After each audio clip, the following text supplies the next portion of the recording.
বিয়ে ছাড়াই বাসর করতে হবে, কথাটা শুনে চমকে উঠলাম আমি। ভাইয়া এসব কি বলছো? তুমি বিয়ে ছাড়াই বাসর মানেটা সিম্পল, বিয়ে হবে না বাট বাসর হবে ঠিকই। ভাইয়া আমরা তো একে অপরকে ভালোবাসি, তাহলে আমরা কেন এই অবৈধ কাজ করব? তার চেয়ে চলো বরং বিয়ে করে ফেলি। বিয়ে করবি ঠিক আছে, কাল রেডি থাকিস, কালই আমাদের বিয়ে হচ্ছে। কবুল বলতে যাব ঠিক তখনই আদনান ভাইয়া বলে উঠলেন, আমি সামান্তাকে বিয়ে করব না, ওকে আমি ভালোবাসি না, ঘৃণা করি। আর যাকে ঘৃণা করি তাকে নিয়ে সারা জীবন কাটাবো কি করে? তাই আমি সময় থাকতে এই বিয়েটা ভেঙে দিচ্ছি। কথাটি বলে আদনান ভাইয়া রেজিস্ট্রি পেপারটা ছিঁড়ে ফেলে দিয়ে হনহনিয়ে চলে গেলেন। আমি পাথরের মূর্তির মতো বসে আছি। আদনান ভাইয়া আমার সাথে এমনটা কেন করলেন? উনি তো আমায় ভালোবাসতেন। কাল রাতেও তো আদনান ভাইয়া ছাদে বসে আমার কাঁধে মাথা রেখে কত গল্প করেছিলেন। আমরা কিভাবে সংসার করব না করব, কয়টা বাচ্চা নিব না নিব, এসব বলছিলেন। আর আমি ওনার এমন কথাবার্তা শুনে শুধু হাসছিলাম। আর আজ এই মুহূর্তে কি থেকে কি হয়ে গেল কিছুই বুঝতে পারছি না। আমি কেন আম্মু আব্বু বড় আব্বু মামুনি কেউই বুঝতে পারছি না। আদনান ভাইয়ার জেদের বশেই ওনারা আজ বিয়ে দিতে রাজি হয়েছিলেন। আমি আর কিছু ভাবতে পারছি না, দৌড়ে নিজের রুমে চলে এলাম। রিঙ্কি এগিয়ে আসলো আরোহীর দিকে। তোর ছেলের জন্য যদি আমার মেয়ে উল্টোপাল্টা কিছু করে তাহলে কিন্তু আমি কাউকে ছেড়ে দিব না বলে দিলাম। আরোহী কিছু বলতে পারছে না, মাথা নিচু করে দাঁড়িয়ে আছে। আদনান একেবারে ওর বাবা আদিলের মতো হয়েছে। আহিলও এক কোণে স্তব্ধ হয়ে দাঁড়িয়ে আছে। একমাত্র মেয়ের এত বড় অপমান কিছুতেই মেনে নিতে পারছে না সে। বেশ কিছুক্ষণ লম্বা শাওয়ার নিয়ে বেরিয়ে আসলাম আমি কিন্তু অন্যদের মতো কেঁদে কেটে বুক ভাসিয়ে ফেলিনি। কেঁদে আর কি হবে, এখন যথাসম্ভব নিজেকে শক্ত রাখতে হবে। আহিল খানের মেয়ে আমি, এত সহজে কিছুতেই ভেঙে পড়বো না।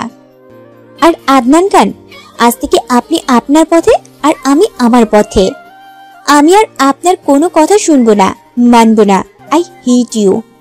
আপনি আমার সাথে যে অন্যায় করেছেন তার শাস্তি আপনাকে পেতেই হবে।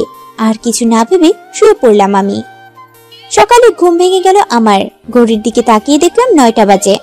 তার মানে ভার্সিটিতে যেতে পারবো।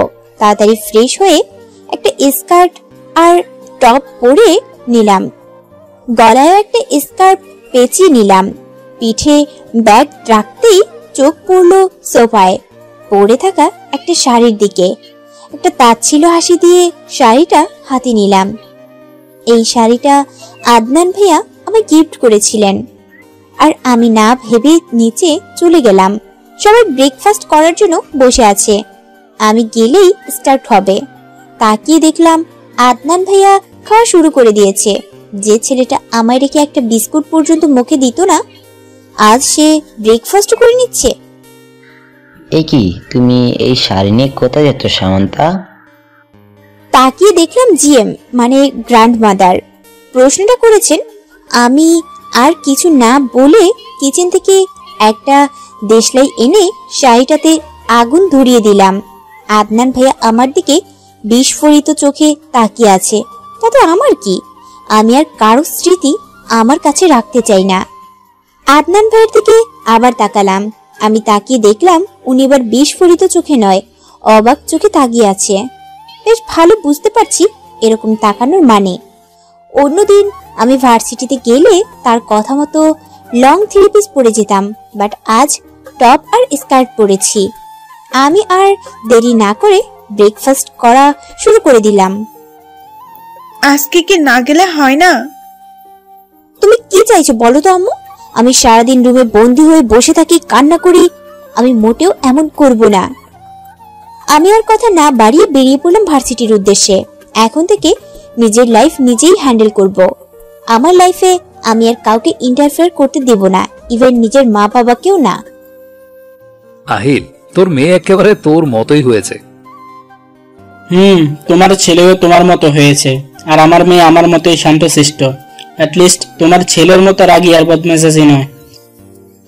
আদনান সবার দিকে একবার তাকিয়ে খাবার রেখেই চলে গেল। বাপ কা বেটা। তা ও কি শুধু আমার ছেলেই, তোর ছেলে নয়? হ্যাঁ আমার ছেলে, বাট আমার কোনো গুণই ওর মধ্যে নেই। ও তো শুধু চিনে মেয়েদের মন নিয়ে খেলা করতে। হ্যাঁ সাবু, তোকে এই লোকে খুব হট লাগছে। ক্লাসে ঢুকতে যাব অমনি নিলয়ের এই কথা শুনে থমকে গেলাম আমি। নিলয় এসে আমার সামনে দাঁড়ালো। এই ছেলেটার জন্য একদিনও ভার্সিটিতে এসে শান্তি পাই না, তার আমাকে ডিস্টার্ব করতেই হবে। আমাকে কি তোর চোখে পড়ে? আর কাউকে কি চোখে পড়ে না? আমাকে কেন তোর ডিস্টার্ব করতে হয়? না বেব, তোকে ছাড়া আমার চোখে সব ধোঁয়াশা লাগে, তাই তাদের দেখতে পাই না, আর তোকেই ডিস্টার্ব করি। দেখ নিলয়, আমার সামনে থেকে সর। আমার মেজাজ ভালো নয়, তাই আজ তোর সাথে ঝগড়া করতে পারবো না। কথাটা বলে নিলয়কে পাশ কাটিয়ে চলে এলাম আমি। আরোহী আদনানের রুমে ঢুকতেই দেখলো আদনান কার সাথে যেন হেসে হেসে কথা বলছে। আরোহী রেগে আদনানের দিকে এগিয়ে গেল, তারপর তার কান থেকে ছো মেরে ফোনটা নিয়ে নিল। আদনান, কি হচ্ছে এসব? কেন তুমি সামান্তার সাথে কাল এমন করেছো? তোমার জন্য মেয়েটা কত কষ্ট পাচ্ছে। You have any idea? দেখো মা, আমার লাইফ আমার ডিসিশন। আমার মনে হয়েছে তাই আমি এমন করেছি, তাতে তোমার কি? আর অন্যের ম্যাটার নিয়ে ইন্টারফেয়ার করা আমার একদম পছন্দ নয়। তাই আমি এই মুহূর্তে এসব নিয়ে তোমার সাথে ডিসকাস করতে চাইছি না। So excuse me. আদনানের এমন লাগামহীন কথাবার্তা শুনে আরোহীর চোখে পানি চলে এসেছে। সে আর নিজেকে কন্ট্রোল করতে পারল না, কষিয়ে চড় মেরে দিল। তারপর চেঁচিয়ে বলল, তোমাকে নিজের ছেলে ভাবতেই লজ্জা লাগছে আমার। আমি মানছি তুমি তোমার বাবার মতো হয়েছো, কিন্তু তোমার বাবা তার মা বাবার সাথে এমন গলা উঁচিয়ে কখনো কথা বলেনি। কিন্তু তুমি তার ছেলে হয়ে এমন ভাবে কথা বলছো। তুমি জানো তোমার এই কথাগুলো শুনে কতটা কষ্ট পেয়েছি। তুমি তো এমন ছিলে না, তাহলে হঠাৎ এমন পাল্টে গেলে কেন? তোমার লাইফ তোমার ডিসিশন। তাহলে ঠিক আছে, আমার কাছে আর আসবে না, আর আমায় মা বলে ডাকবে না। আরেকটা কথা, সামান্তা তোমার নিজের চাচাতো বোন, তাই ওর সাথে এমন না করলেও পারতে। কথাটা বলে চোখ মুছে চলে গেল আরোহী। আদনান এখনো গালে হাত দিয়ে নিচের দিকে তাকিয়ে আছে। আদনান, তোমার মা কেঁদে এখান থেকে চলে গেল কেন? কি বলেছো তুমি তাকে? আদিলের কথা শুনে মাথা তুলে তাকালো আদনান, তাকিয়ে আবার মাথা নিচু করে নিল। আদিল আবারও এগিয়ে এসে সেম প্রশ্নই করলো। বাবা, আমি মার সাথে খুব বড় অন্যায় করেছি। আমি মাকে অনেক হার্ট করেছি। আমার মাথা ঠিক ছিল না তখন। একটা কথা কি জানো তুমি আদনান? এক সময় তোমার মাকে আমি হারিয়ে ফেলেছিলাম। তারপর অনেক খোঁজাখুঁজির পর প্রায় 2 বছর পর তোমার মাকে পাই। সেদিন তোমার মাকে হারাতে হয়েছিল শুধুমাত্র নিজের রাগকে প্রাধান্য দিয়েছিলাম বলে। তোমার মাকে খুঁজে পাওয়ার পর থেকে কোনোদিন গলা উঁচিয়ে কথা বলিনি ওর সাথে। আরোহী আমার জন্য কতটা ইম্পর্টেন্ট সেটা শুধুমাত্র আমি জানি। তোমার মাকে সবসময় নিজের ভালোবাসা দিয়ে আগলে রেখেছি আমি। আর তুমি তোমার মাকে হার্ট না করলেও পারতে। আদনানের চোখ থেকে অটোমেটিক পানি ঝরছে। সে আদিলকে জড়িয়ে ধরে কেঁদে দিল। বাবা মা কি আমায় ক্ষমা করবে? আমি আসলেই আমার বিহেভিয়ারের জন্য অনুতপ্ত। আদনান, তুমি এখন আমাকে যেভাবে জড়িয়ে ধরলে ঠিক সেভাবেই তোমার মাকে জড়িয়ে ধরে সরি বলে দিবে। দেখবে তোমার মা তোমাকে ক্ষমা করে দিবে। তোমার মায়ের মন অনেক বড়। আমি তাকে অবিশ্বাস করে বাড়ি থেকে বের করে দিয়েছিলাম, তারপরেও সে আমাকে ক্ষমা করে দিয়েছিল। মাঠে দিয়ে হেঁটে যাচ্ছি, আশ্চর্য, সবাই আমার দিকে তাকিয়ে আছে। আর তাকিয়ে থাকারই কথা। এতদিন আমি লং ড্রেসের সাথে হিজাব পরে আসতাম, আর আজ টপস স্কার্ট সাথে চুল ছেড়ে দিয়ে এসেছি। বাড়িতে এসে শাওয়ার শেষ করে ছাদে গেলাম চুল শুকানোর জন্য। ছাদে পা রাখতেই আদনান ভাইয়ের কণ্ঠ আসলো আমার কানে। তাকিয়ে দেখলাম ভাইয়া গিটার হাতে নিয়ে হামনাবা মেরে গান গাইছে। এই গানটা তো আমার গাওয়ার কথা। গানের প্রতিটা লিরিক্স আমার জীবনের সাথে যায়। আমি ছাদের রেলিং ধরে মনোযোগ দিয়ে গান শুনতে লাগলাম। হঠাৎ হাসির আওয়াজ এলো আমার কানে। আমি তাড়াতাড়ি ঘাড় ঘুরিয়ে দেখলাম আদনান ভাইয়া ফোনে কার সাথে হেসে হেসে কথা বলছে আর জানু বেবি ডাকছে। আমি আর ছাদে দাঁড়াতে পারলাম না, দৌড়ে নিচে চলে আসলাম। চোখ থেকে কয়েক ফোঁটা পানি গড়িয়ে পড়ার আগেই পানিটা মুছে নিলাম। চোখের পানি অনেক দাম, আমি কেন চোখের পানি ফেলছি? রাতে বিছানায় শুয়ে আছি আমি, কিছুতেই ঘুম আসছে না। দিনে যতই নিজেকে স্ট্রং রাখি না কেন, রাত হলেই শুধু আদনান ভাইয়ের কথা স্মরণ হয়, ওনার সাথে কাটানো মুহূর্তের কথা স্মরণ হয়, আর চোখের কার্নিশ বেয়ে পানি গড়িয়ে পড়ে। উঠে বসলাম আমি, মাথাটা খুব ব্যথা করছে। এই মুহূর্তে কফি হলে খুব ভালো হতো। আমি উঠে কিচেনের উদ্দেশ্যে চলে গেলাম। হঠাৎ চোখে পড়ল আদনান ভাইয়ের রুমের দিকে। পা টিপে টিপে রুমের সামনে যেয়ে দেখলাম দরজা খোলা। আদনান ভাইয়া কোথায়? পরক্ষণেই মনে হলো, আরে আমি কেন এসব ভাবছি? তাই আর দেরি না করে কিচেনে চলে এলাম। কিচেনে ঢুকতেই বড় সড়ো ধাক্কা খেলাম। আদনান ভাইয়া কফি বানাচ্ছে। আমিও আর না দাঁড়িয়ে আরেক চুলায় কফির পানি বসিয়ে দিলাম। তারপর ভাইয়াকে শুনিয়ে শুনিয়ে বলতে লাগলাম, হায় আমার পোড়া কপাল, রাতে সবাই গার্লফ্রেন্ড বয়ফ্রেন্ডদের সাথে কথা বলে কাটায়, আর আমি পড়ার সাথে কথা বলে কাটাই।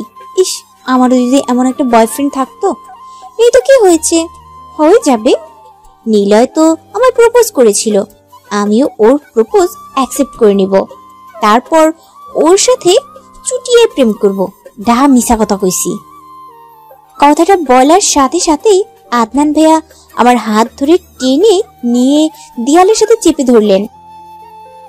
খুব শখ না তোর চুটিয়ে প্রেম করা? দাঁড়া করাচ্ছি। কথাটা বলেই আদনান ভাইয়া আমার ঠোঁট চেপে ধরলেন। আমি ওনাকে সরানোর চেষ্টা করছি, বাট উনি এক পাও নড়ছে না। ওনার স্পর্শ এই মুহূর্তে আমার কাছে বিষের মতো মনে হচ্ছে। প্রায় 5 মিনিট পর আমার ছেড়ে দিয়ে বললেন, এটাই তো চেয়েছিলিস তুই, যা তোর ইচ্ছাটা পূরণ করে দিলাম। ভাইয়ার এমন কথা শুনে কেঁদে দিলাম আমি। ভাইয়া এসব কি বলছো তুমি? তোমার সাথে যখন রিলেশনে ছিলাম তখনও তো আমি এসব করিনি। তাহলে আজ যখন আমাদের মধ্যে কোনো সম্পর্ক নেই, তাহলে এখন কেন আমি এসব করতে চাইবো? বুঝি, সব বুঝি আমি। তাই তো আমার অ্যাটেনশন পাওয়ার জন্য এরকম ড্রেস পরে এসেছিস।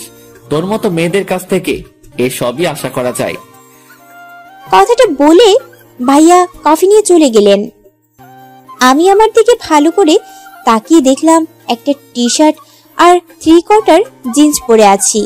আজব তো, এটা পরেছি তো কি এমন হয়েছে? কফি না বানিয়েই চলে গেলাম রুমে। যে কথাগুলো শুনছি এইসব শুনেই পেট ভরে গেছে আমার। আদনান নিজের রুমে এসে জোরে জোরে শ্বাস ফেলছে। তুই কেন বুঝিস না? সামু তোকে এমন লোকে দেখলে যে আমার নিজেকে কন্ট্রোল করে রাখতে অনেক কষ্ট হয়, তাই ও তো তোর সাথে তখন এমন করলাম, নিজেকে যে আর কন্ট্রোল করে রাখতে পারছিলাম না। আর এই তোর ভালোবাসার নমুনা। আমি কেন তোর সাথে এমন করছি ভেবে দেখেছিস তুই? ভাববি কি করে?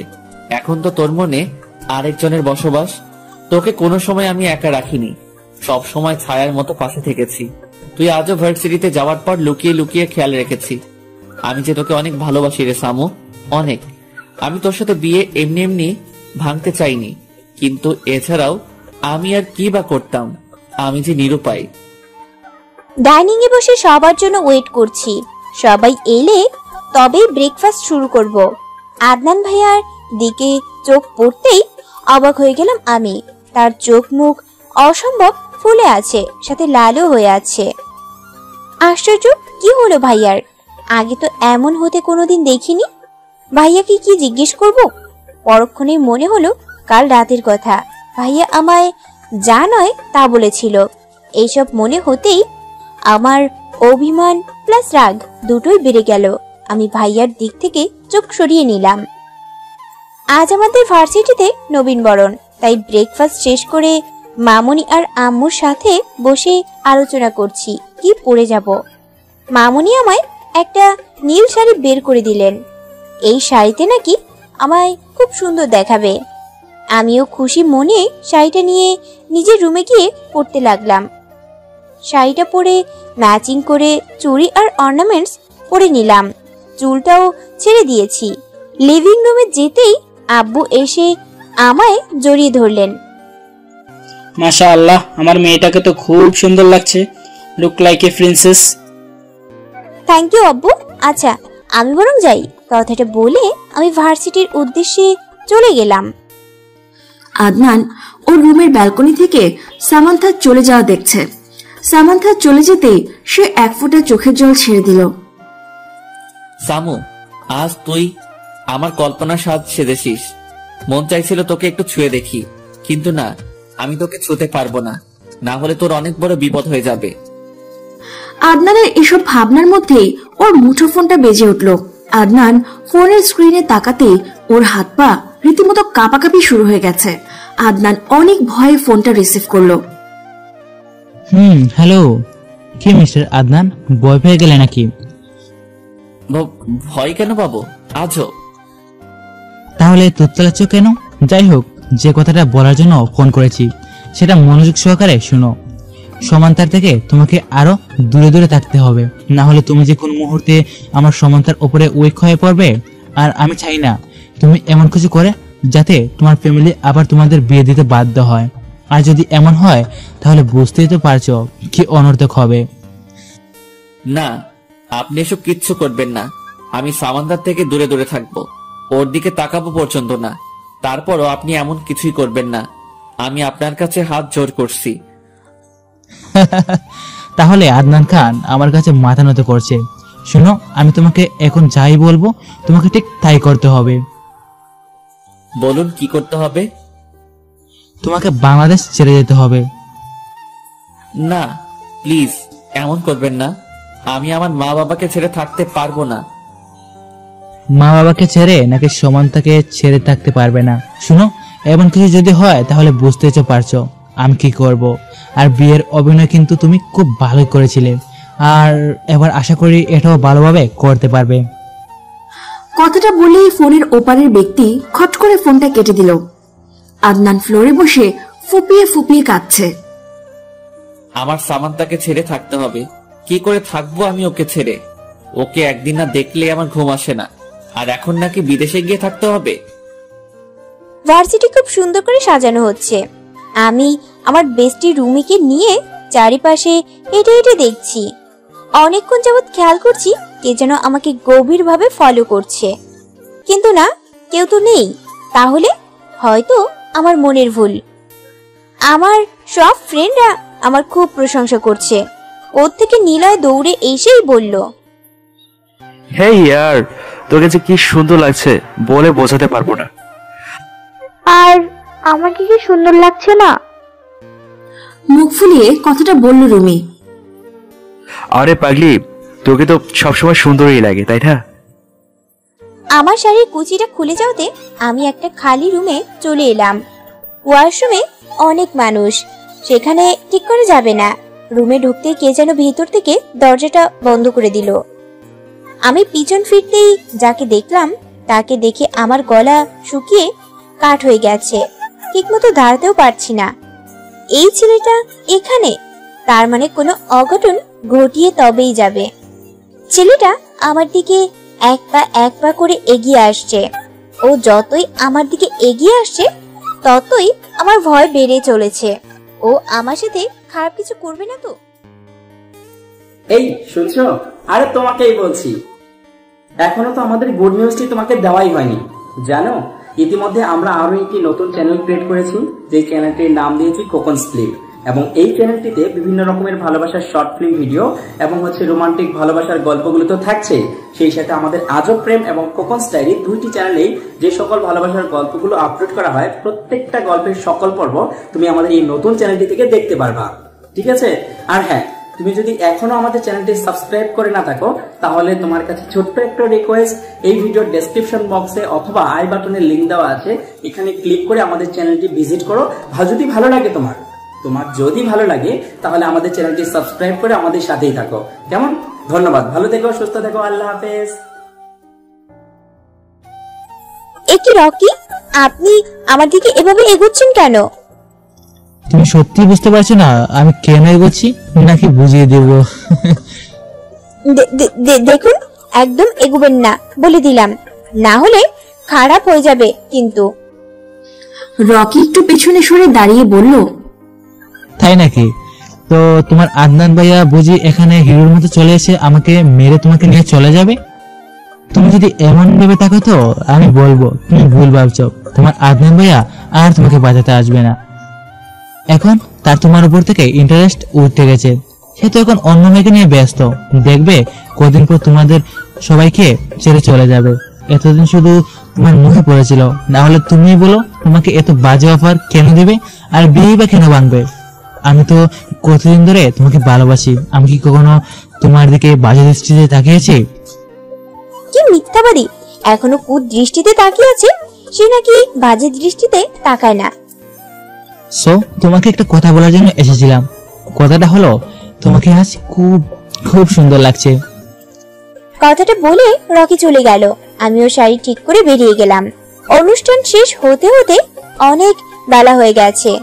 আমি আর দেরি না করে রিমাকে সাথে নিয়ে বেরিয়ে পড়লাম। লিভিং রুমে বসে আছি সবাই। কিছুক্ষণ পর আদনান ভাইয়া বলে উঠলেন, আব্বু, চাচ্চু, আমি তোমাদের কিছু বলতে চাই। হ্যাঁ বলো, কি বলবে? আসলে আমি ইউএসএ চলে যাচ্ছি, আর সেখানে গিয়ে সেটেল হয়ে যাব। Are you mad Adnan? তুমি এসব কি বলছো? তুমি তো তোমার নানু বাড়িতে গিয়েও আমাদের ছেড়ে থাকতে পারো না, আর সেই তুমি কিনা ইউএসএ চলে যাচ্ছ? ভেবে বলছো তো? আদনান, এসব তুমি কি বলছো? আমি তোমাকে ছেড়ে কি করে থাকবো? কেন মা? আয়েশা আছে, সামান্তা আছে, ওদের নিয়ে থাকবে। আমি না থাকলে কিছু হবে না। আদনান আমার সোনা, এমন বলে না। সামান্তার আয়েশা আছে, সাথে তুমিও থাকবে। আমি তোমার মা, তুমি আমাকে ছেড়ে চলে যেতে পারো না। আর হঠাৎ তুমি চলে যেতে চাচ্ছ বা কেন? আমার আর বাংলাদেশে ভালো লাগে না, তাই সেখানে চলে যাচ্ছি। একেবারে বউ বাচ্চা সাথে করে নিয়েই আসবো। আমি আর সহ্য করতে পারলাম না, তাই আমিও বললাম, আমারও তোমাদেরকে কিছু বলার আছে। আমিও বিয়ে করতে চলেছি। মানে তুমি বিয়ে করবে? কিন্তু কাকে? রকিকে বিয়ে করব আমি। ছেলেটা খুবই ভালো, খুব ভালোবাসে আমায়। অ্যাটলিস্ট কারো মতো ঠকবাজ নয়। আদনান ভাইয়া আমার দিকে একবার তাকিয়ে চোখ নামিয়ে নিলেন। বাহ, বেশ ভালোই তো। আমি রেহানের সাথে এই নিয়ে আলোচনা করব, কেমন? আদনান দৌড়ে ওর রুমে চলে গেল। দরজা বন্ধ করে কাঁদতে থাকলো। শামু, তোর জন্যই আমি এমন করছি, আর তুই কিনা এখন এসব বলছিস? তুই জানিস ওই রকি তোর কত বড় ক্ষতি করতে পারে? তুই সমাজে মুখ দেখাতে পারবি না। আমি তোকে ভালোবাসি। তোর এত বড় ক্ষতি আমি কিছুতেই হতে দিব না। তাই আমি ওর কথা মতো চলছি। তোদের ছেড়ে চলে যাচ্ছি। তাতে যদি তোকে হারাতেও হয় তো আমি হারাবো। তারপরও আমি তোর সম্মান কিছুতেই নষ্ট হতে দিব না। আদনান চোখ মুছে কাকে যেন ফোন করলো। হ্যালো জিসান, শোন, আমি ইউএসএ কিছুদিন পরে চলে যাচ্ছি। তোকে আমার একটা হেল্প করতে হবে। হ্যাঁ বলো ভাই, কি করতে হবে? রকি চৌধুরী কোথায় যায় না যায় সেই সবকিছু তোকে ফলো করতে হবে, আর আমাকে জানাতে হবে। সে না আমি করবো, কিন্তু ভাই তুমি সামান্তাবুকে ছেড়ে চলে যাচ্ছ কেন? ওই যে বললাম, রকি চৌধুরী, ওর জন্য ও অনেক বড় সর্বনাশ করতে চলেছে আমার সামর। আর ওকে যেভাবেই হোক আমায় প্রোটেক্ট করতে হবে। কিন্তু ও তো আমায় ভুল বুঝছে। ভাই তুমি এগুলো বলছো না কেন সামান্তাবুকে? কি করব, ওই রকি এই সুযোগটাও দেয়নি। সিসি ক্যামেরা ফিট করা সামর রুমে সেদিন মেকানিকের রূপ ধরে এসেছিল, আমি টের পাইনি। তারপর সে ওই আমায় বলল যে সামর রুমে ক্যামেরা। আমি এটা খুলতেও চেয়েছিলাম, বাট ও আমায় থ্রেট দিয়েছে। শুধু ওর রুমেই নয়, সব জায়গায় ক্যামেরা বসানো। আর তুই তো জানিসই এই রকির কত ক্ষমতা, সব করতে পারে ও। আমি ইচ্ছে করলেই ওকে সরিয়ে দিতে পারি, বাট সামুর ইজ্জত ওর কাছে। আর তোকে একটা কাজ করতে হবে। আমি চলে যাওয়ার পর তোকেও ওর বাড়িতে মেকানিক সেজে যেতে হবে। তারপর ওর ল্যাপটপ নষ্ট করে দিতে হবে। আমি ইউএসএ নাও যেতে পারতাম, কিন্তু আমাকে তো যেতেই হবে। বাট আই সোয়ার খুব শিগগিরই ফিরে আসবো আমি। রকিকে ওর কর্মের শাস্তি পেতেই হবে। কথাটা এক নাগারে বলে খট করে ফোনটা কেটে দিল আদনান।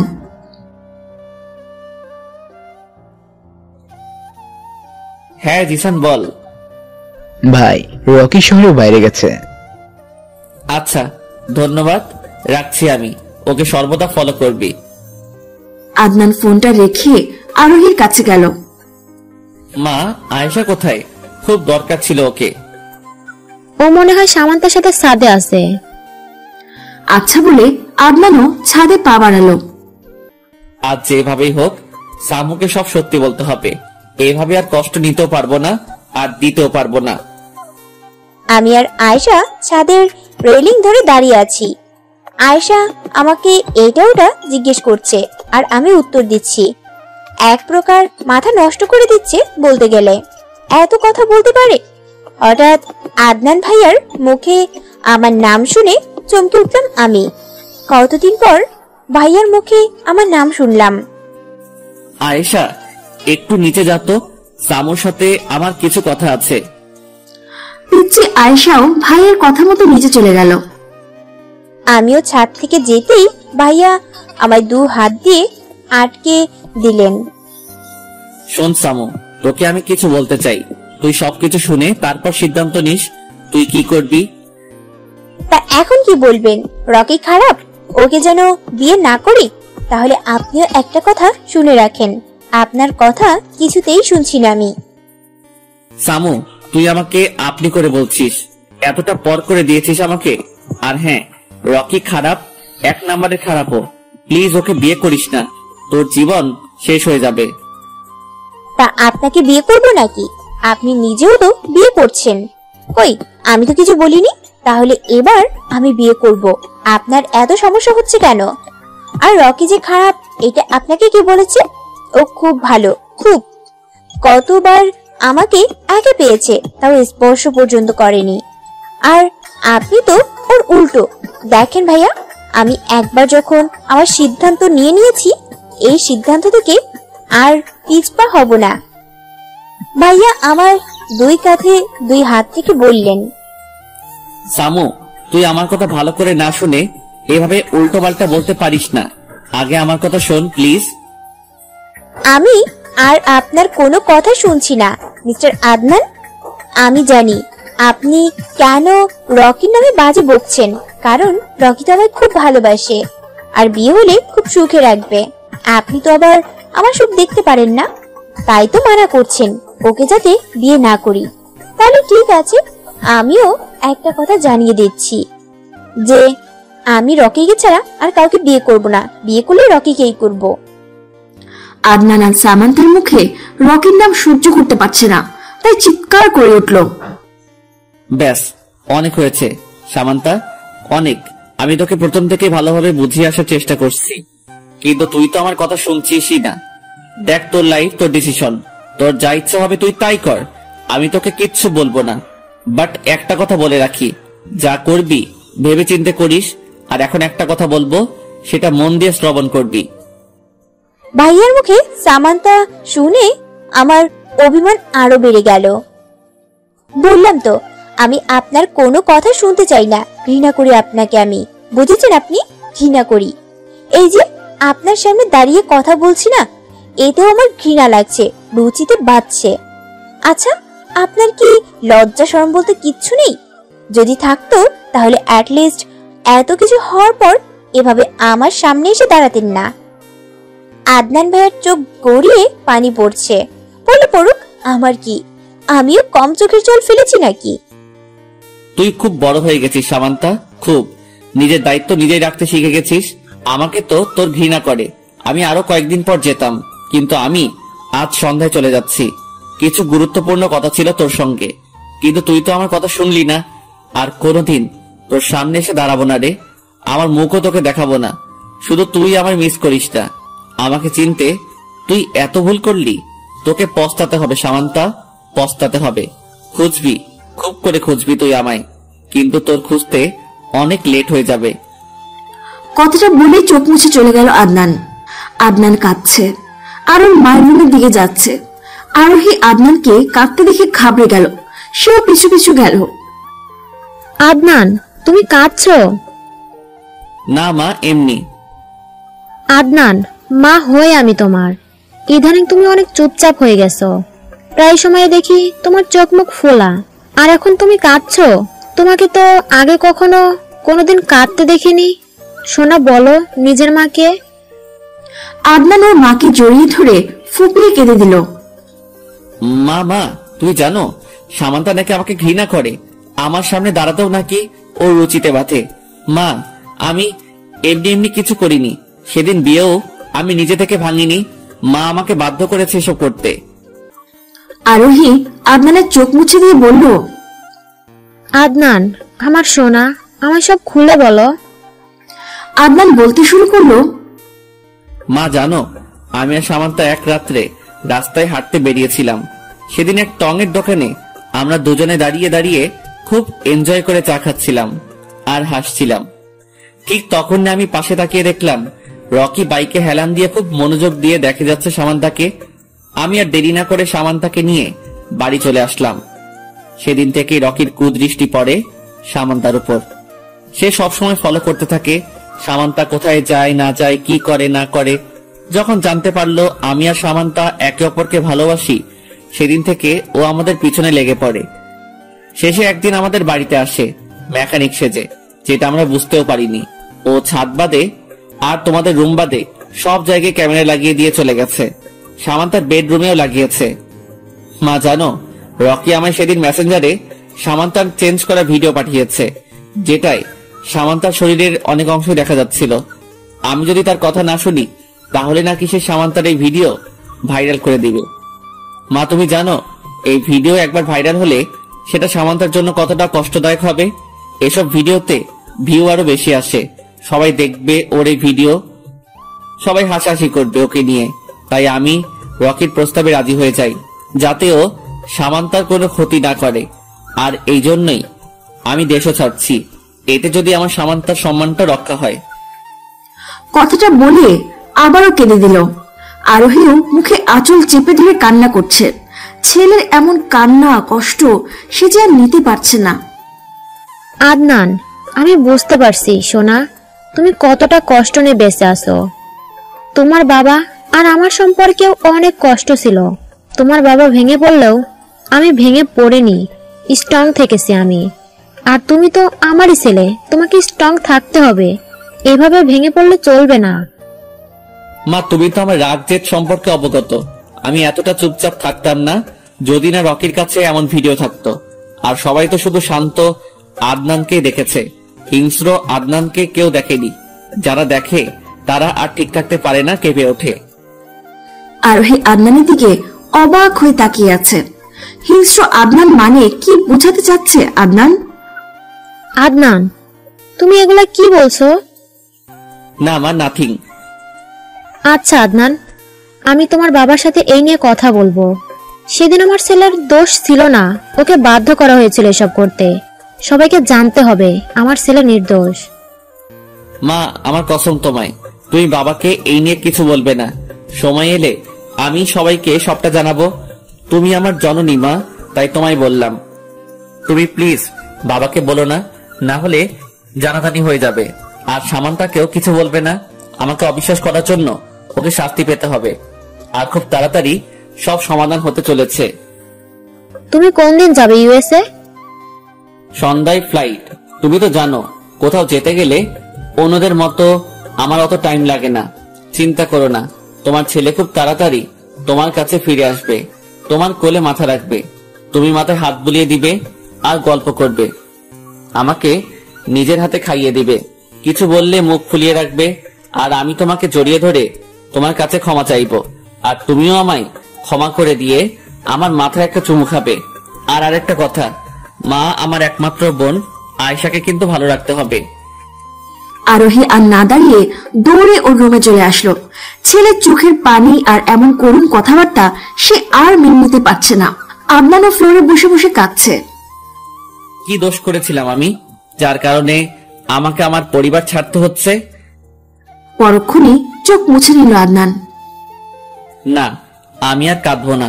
সবাই আমাকে ভীতু ভাববে, আমি একদমই ভীতু নই। আমি কাউকে ভয় পাই না। সবাই তো আমাকে ভয় পায়, আড়ালে থাকা আদনানকে ভয় পায়। আরোহী আর আদিল খানের ছেলে, আমি এত সহজে ভেঙে পড়বো না। আমার ভালোবাসা সত্যি হলে আমি ইনশাল্লাহ সামান্তাকে পাবো, আর রকির সাথে ওকেও আমার কথা না শোনার জন্য শাস্তি দিব, তবে শারীরিক নয়, মানসিকভাবে। রেডি হয়ে থাকো রকি, তোমার পাপের ঘোড়া পূর্ণ হয়ে গেছে। আমাদের খোকন ডায়েরি চ্যানেলের নতুন নতুন ভালোবাসার গল্প পেতে চ্যানেলটি সাবস্ক্রাইব করে বেল বাটনে ক্লিক করুন। আদনান ভাইকে কষ্ট দিয়ে আমার নিজেরও ভালো লাগছে না। আচ্ছা, আমি কি কোনো ভুল করলাম ভাইয়ার কথা না শুনে?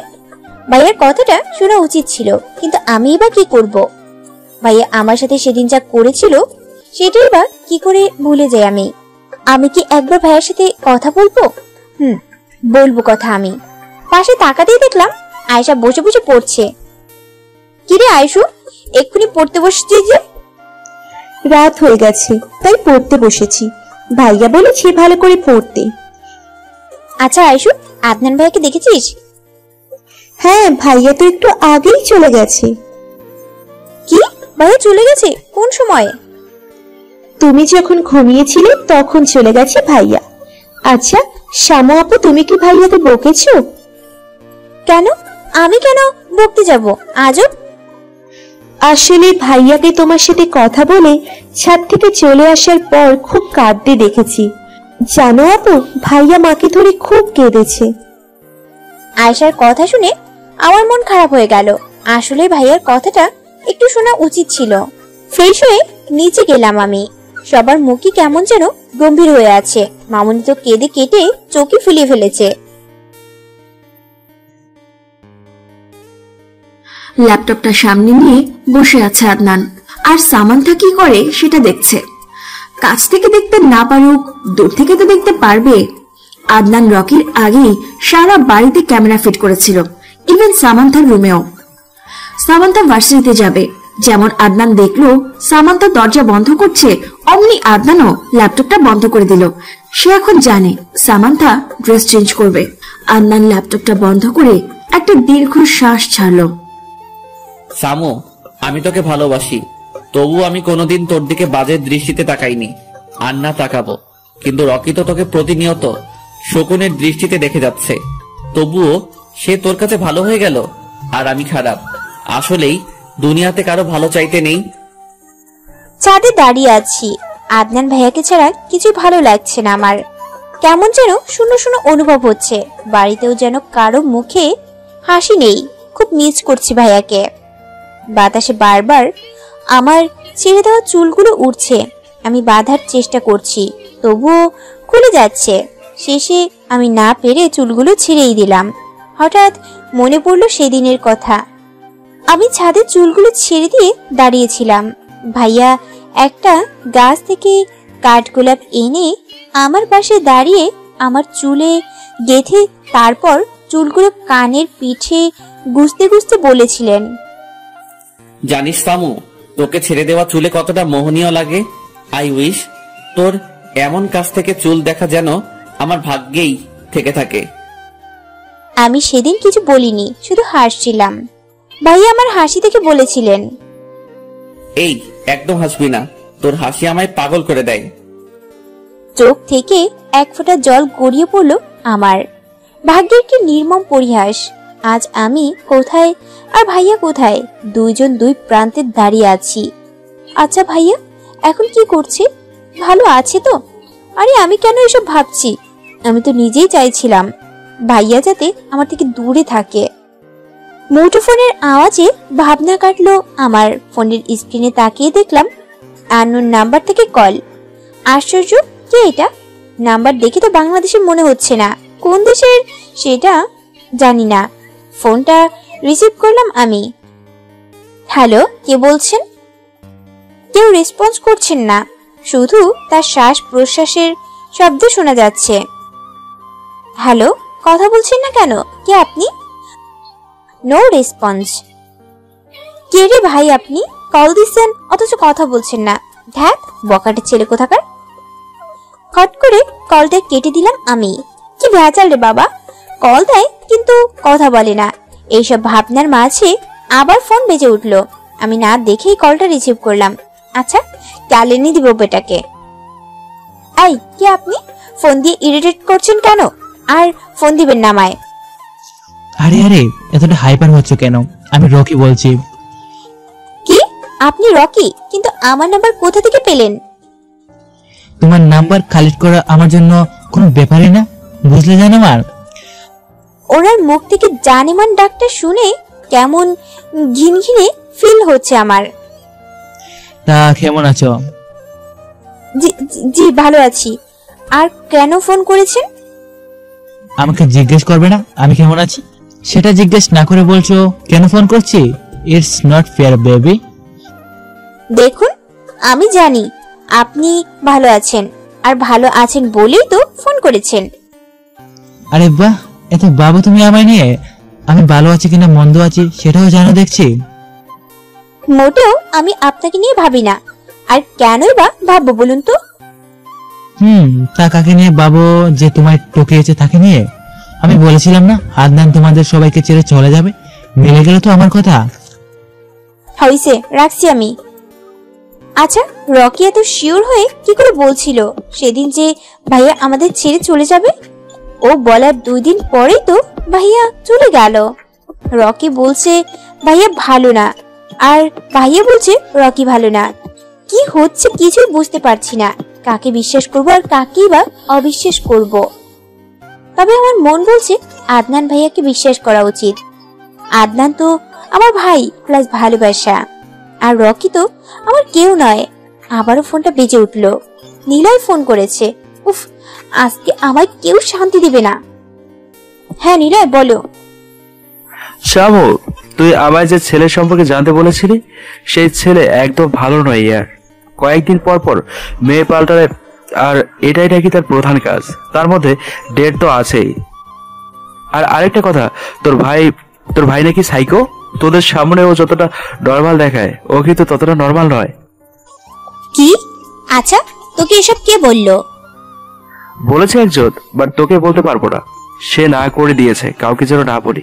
আর আমিও কথা দিয়ে ফেলেছি যে আমি কাউকে কিচ্ছু বলবো না। এখন রাখছি, বাই, সি ইউ সোনা। আমি ফোনটা রেলিং এর উপর রেখে একটা দীর্ঘশ্বাস ছাড়লাম। আদনান ভাইয়া এতটা খারাপ? ছি, ওনাকে নিজের ভাই বলতেও লজ্জা করছে আমার। এই লোকটাকে ভালোবেসেছিলাম আমি। ভেবেছিলাম আদনান ভাইয়ার সম্বন্ধে একটু খোঁজ খবর নিব, তাই নিলয়কে বলেছিলাম। বাট নিলয় আমায় এসব বলবে কোনো দিনও ভাবিনি। আর শুধু নিলয়কে অত বিশ্বাস করা যায় না। কে বলেছে ওকে এসব? আর নাম বলতে বা বারণ করলো কেন? আমার মনে হচ্ছে আমায় নিয়ে অনেক বড় কোনো খেলা হচ্ছে, বাট আমি বুঝতে পারছি না কি করব আমি। মন এক কথা বলছে, মস্তিষ্ক আরেক কথা বলছে। তারপরও প্রমাণহীন কথাবার্তা আমি একদমই বিশ্বাসী নই। যদি আদনান ভাইয়া এমন করেই থাকতেন তাহলে কোনো না কোনো ক্লু বা প্রমাণ তো নিশ্চয়ই থাকবে। আমার ভাবনার ছেদ ঘটিয়ে আবার ফোনটা বেজে উঠল। হ্যালো, কে বলছেন? একই, তুমি এখনো নাম্বার দেখোনি? আমি রকি বলছি। আপনি কেন আমায় ফোন দিয়েছেন? তোমাকে একটা কথা জানানোর জন্য। কি কথা? আদনান কতটা নিকৃষ্ট তুমি জানো? ও কতটা নীচ? এসব কে বললো আপনাকে? আর প্রমাণ ছাড়া কথা আমি একদমই বিশ্বাস করি না। ওকে ফাইন, তোমার বেডরুমে যে সিসি ক্যামেরা লাগানো আছে সেটা তুমি কি জানো? কি? আমার বেডরুমে সিসি ক্যামেরা কে লাগিয়েছে? কি আর আদনান, এখন ভেবে দেখো। সামান্থা, তোমার সব ভিডিও কিন্তু ও দেখে, কাপড় চেঞ্জ করা থেকে শুরু করে সব। আর আমার কথা বিশ্বাস না করলে তোমার রুমের বাম পাশের কোণাটা চেক করো। রাখছি আমি। হ্যালো হ্যালো, ধুর, রেখে দিল। বাট ও কি করে জানলো আমার রুমে সিসি ক্যামেরা? সব কেমন ধোঁয়াশে ধোঁয়াশে লাগছে। আমি রুমে চলে এলাম রকির কথা যাচাই করার জন্য। রুমে তন্ন তন্ন করে খুঁজছি, বাট ক্যামেরার কোনো চিহ্নই পাচ্ছি না। রকির কথা অনুযায়ী বাম পাশে তাকিয়ে দেখলাম ছোট্ট একটা কালচে কি দেখা যাচ্ছে। আমি টেবিলের উপর উঠে দেখলাম সত্যি সত্যি একটা ক্যামেরা। তার মানে রকির কথাই সত্যি। আদনান ভাইয়া আমার রুমে সিসি ক্যামেরা লাগিয়েছে, তাও বেডরুমে। ছি ছি, আদনান ভাইয়া এটা কিভাবে করলো? এই ফুটেজ তো সব উঠেছে। ভাইয়া কি তাহলে? আর রকি বা কি করে জানলো আমার রুমে ক্যামেরা লাগানো আছে? আদনান কিছু জামা কাপড় কেনার জন্য শপিং মলে গেছে। শপিং মলে ঢুকতেই, হ্যাঁ আদনান, কেমন আছো তুমি? হঠাৎ মেয়ের কণ্ঠ শুনে চকিতে তাকালো আদনান। আরে জুই যে, কেমন আছো? এই তো বেশ ভালোই আছি। আদনান, তুমি তো আগের চাইতে আরো সুন্দর আর হ্যান্ডসাম হয়ে গেছো। আমি তো আবার ক্রাশ খেলাম। তাই নাকি? তুমিও কিন্তু আগে চাইতে আর সুন্দর আর স্মার্ট হয়ে গেছো। তা এখানে কেন তুমি? আসলে মা বাবাকে নিয়ে আজ একটু শপিং করতে বেরিয়েছি। তুমি এখানে কি করছো? তোমার তো বিদিতে থাকার কথা। অ্যাকচুয়ালি একটা কাজে এসেছিলাম এখানে। আচ্ছা, আজ যাই, অন্যদিন দেখা কথা হবে। আদনান শপিং করে ল্যাপটপ নিয়ে বসেছে সামান্তা কি কি করেছে দেখার জন্য, বাট কোনো ভিডিও আসছে না, সব কালো হয়ে আছে। তার মানে কি সামান্তা ক্যামেরাটা দেখে ফেলেছে? ও যদি ক্যামেরা দেখে তাহলে তো আমায় অবিশ্বাস করবে, এমনিতেই ঘৃণা করে আরো ঘৃণা করবে, ভুল বুঝবে। কি করবো এখন আমি? আদনান কিছু বুঝে উঠতে না পেরে এবার সামান্তাকে ফোন করলো। রিং হওয়ার কিছুক্ষণ পরে সে কল রিসিভ করলো। হ্যালো, কে বলছেন? সামান্তা, আমি আদনান বলছি। আপনি কেন আমায় ফোন দিয়েছেন? কোন অধিকারী বা দিয়েছেন? কি হন আপনি আমার? আপনি যদি আমার সত্যি কেউ হয়ে থাকতেন তাহলে জীবনেও এমন নিকৃষ্ট কাজ করতেন না। দেখ সামু, তুই আবারও আমায় ভুল বুঝছিস। একটাবার, শুধুমাত্র একটাবার আমার কথাটা অন্তত শোন। আমার সাথে এরকম বিহেভ করতে পারিস না। কথা শুনতে চাই না। ভাবলেন কি করে আপনি এত কিছু করবেন, তারপরেও আমি আপনার কথা শুনবো? দেখুন, আমি আগের বিহেভিয়ার জন্য সত্যি খুব দুঃখিত ছিলাম, বাট এইবার আমি আপনার সাথে যে বিহেভ করছি একদম ঠিক করছি। একটা মেয়ের বেডরুমে ক্যামেরা কিভাবে লাগালেন আপনি বলুন? আমার তো মনে হচ্ছে আপনার চরিত্রে ঠিক নেই।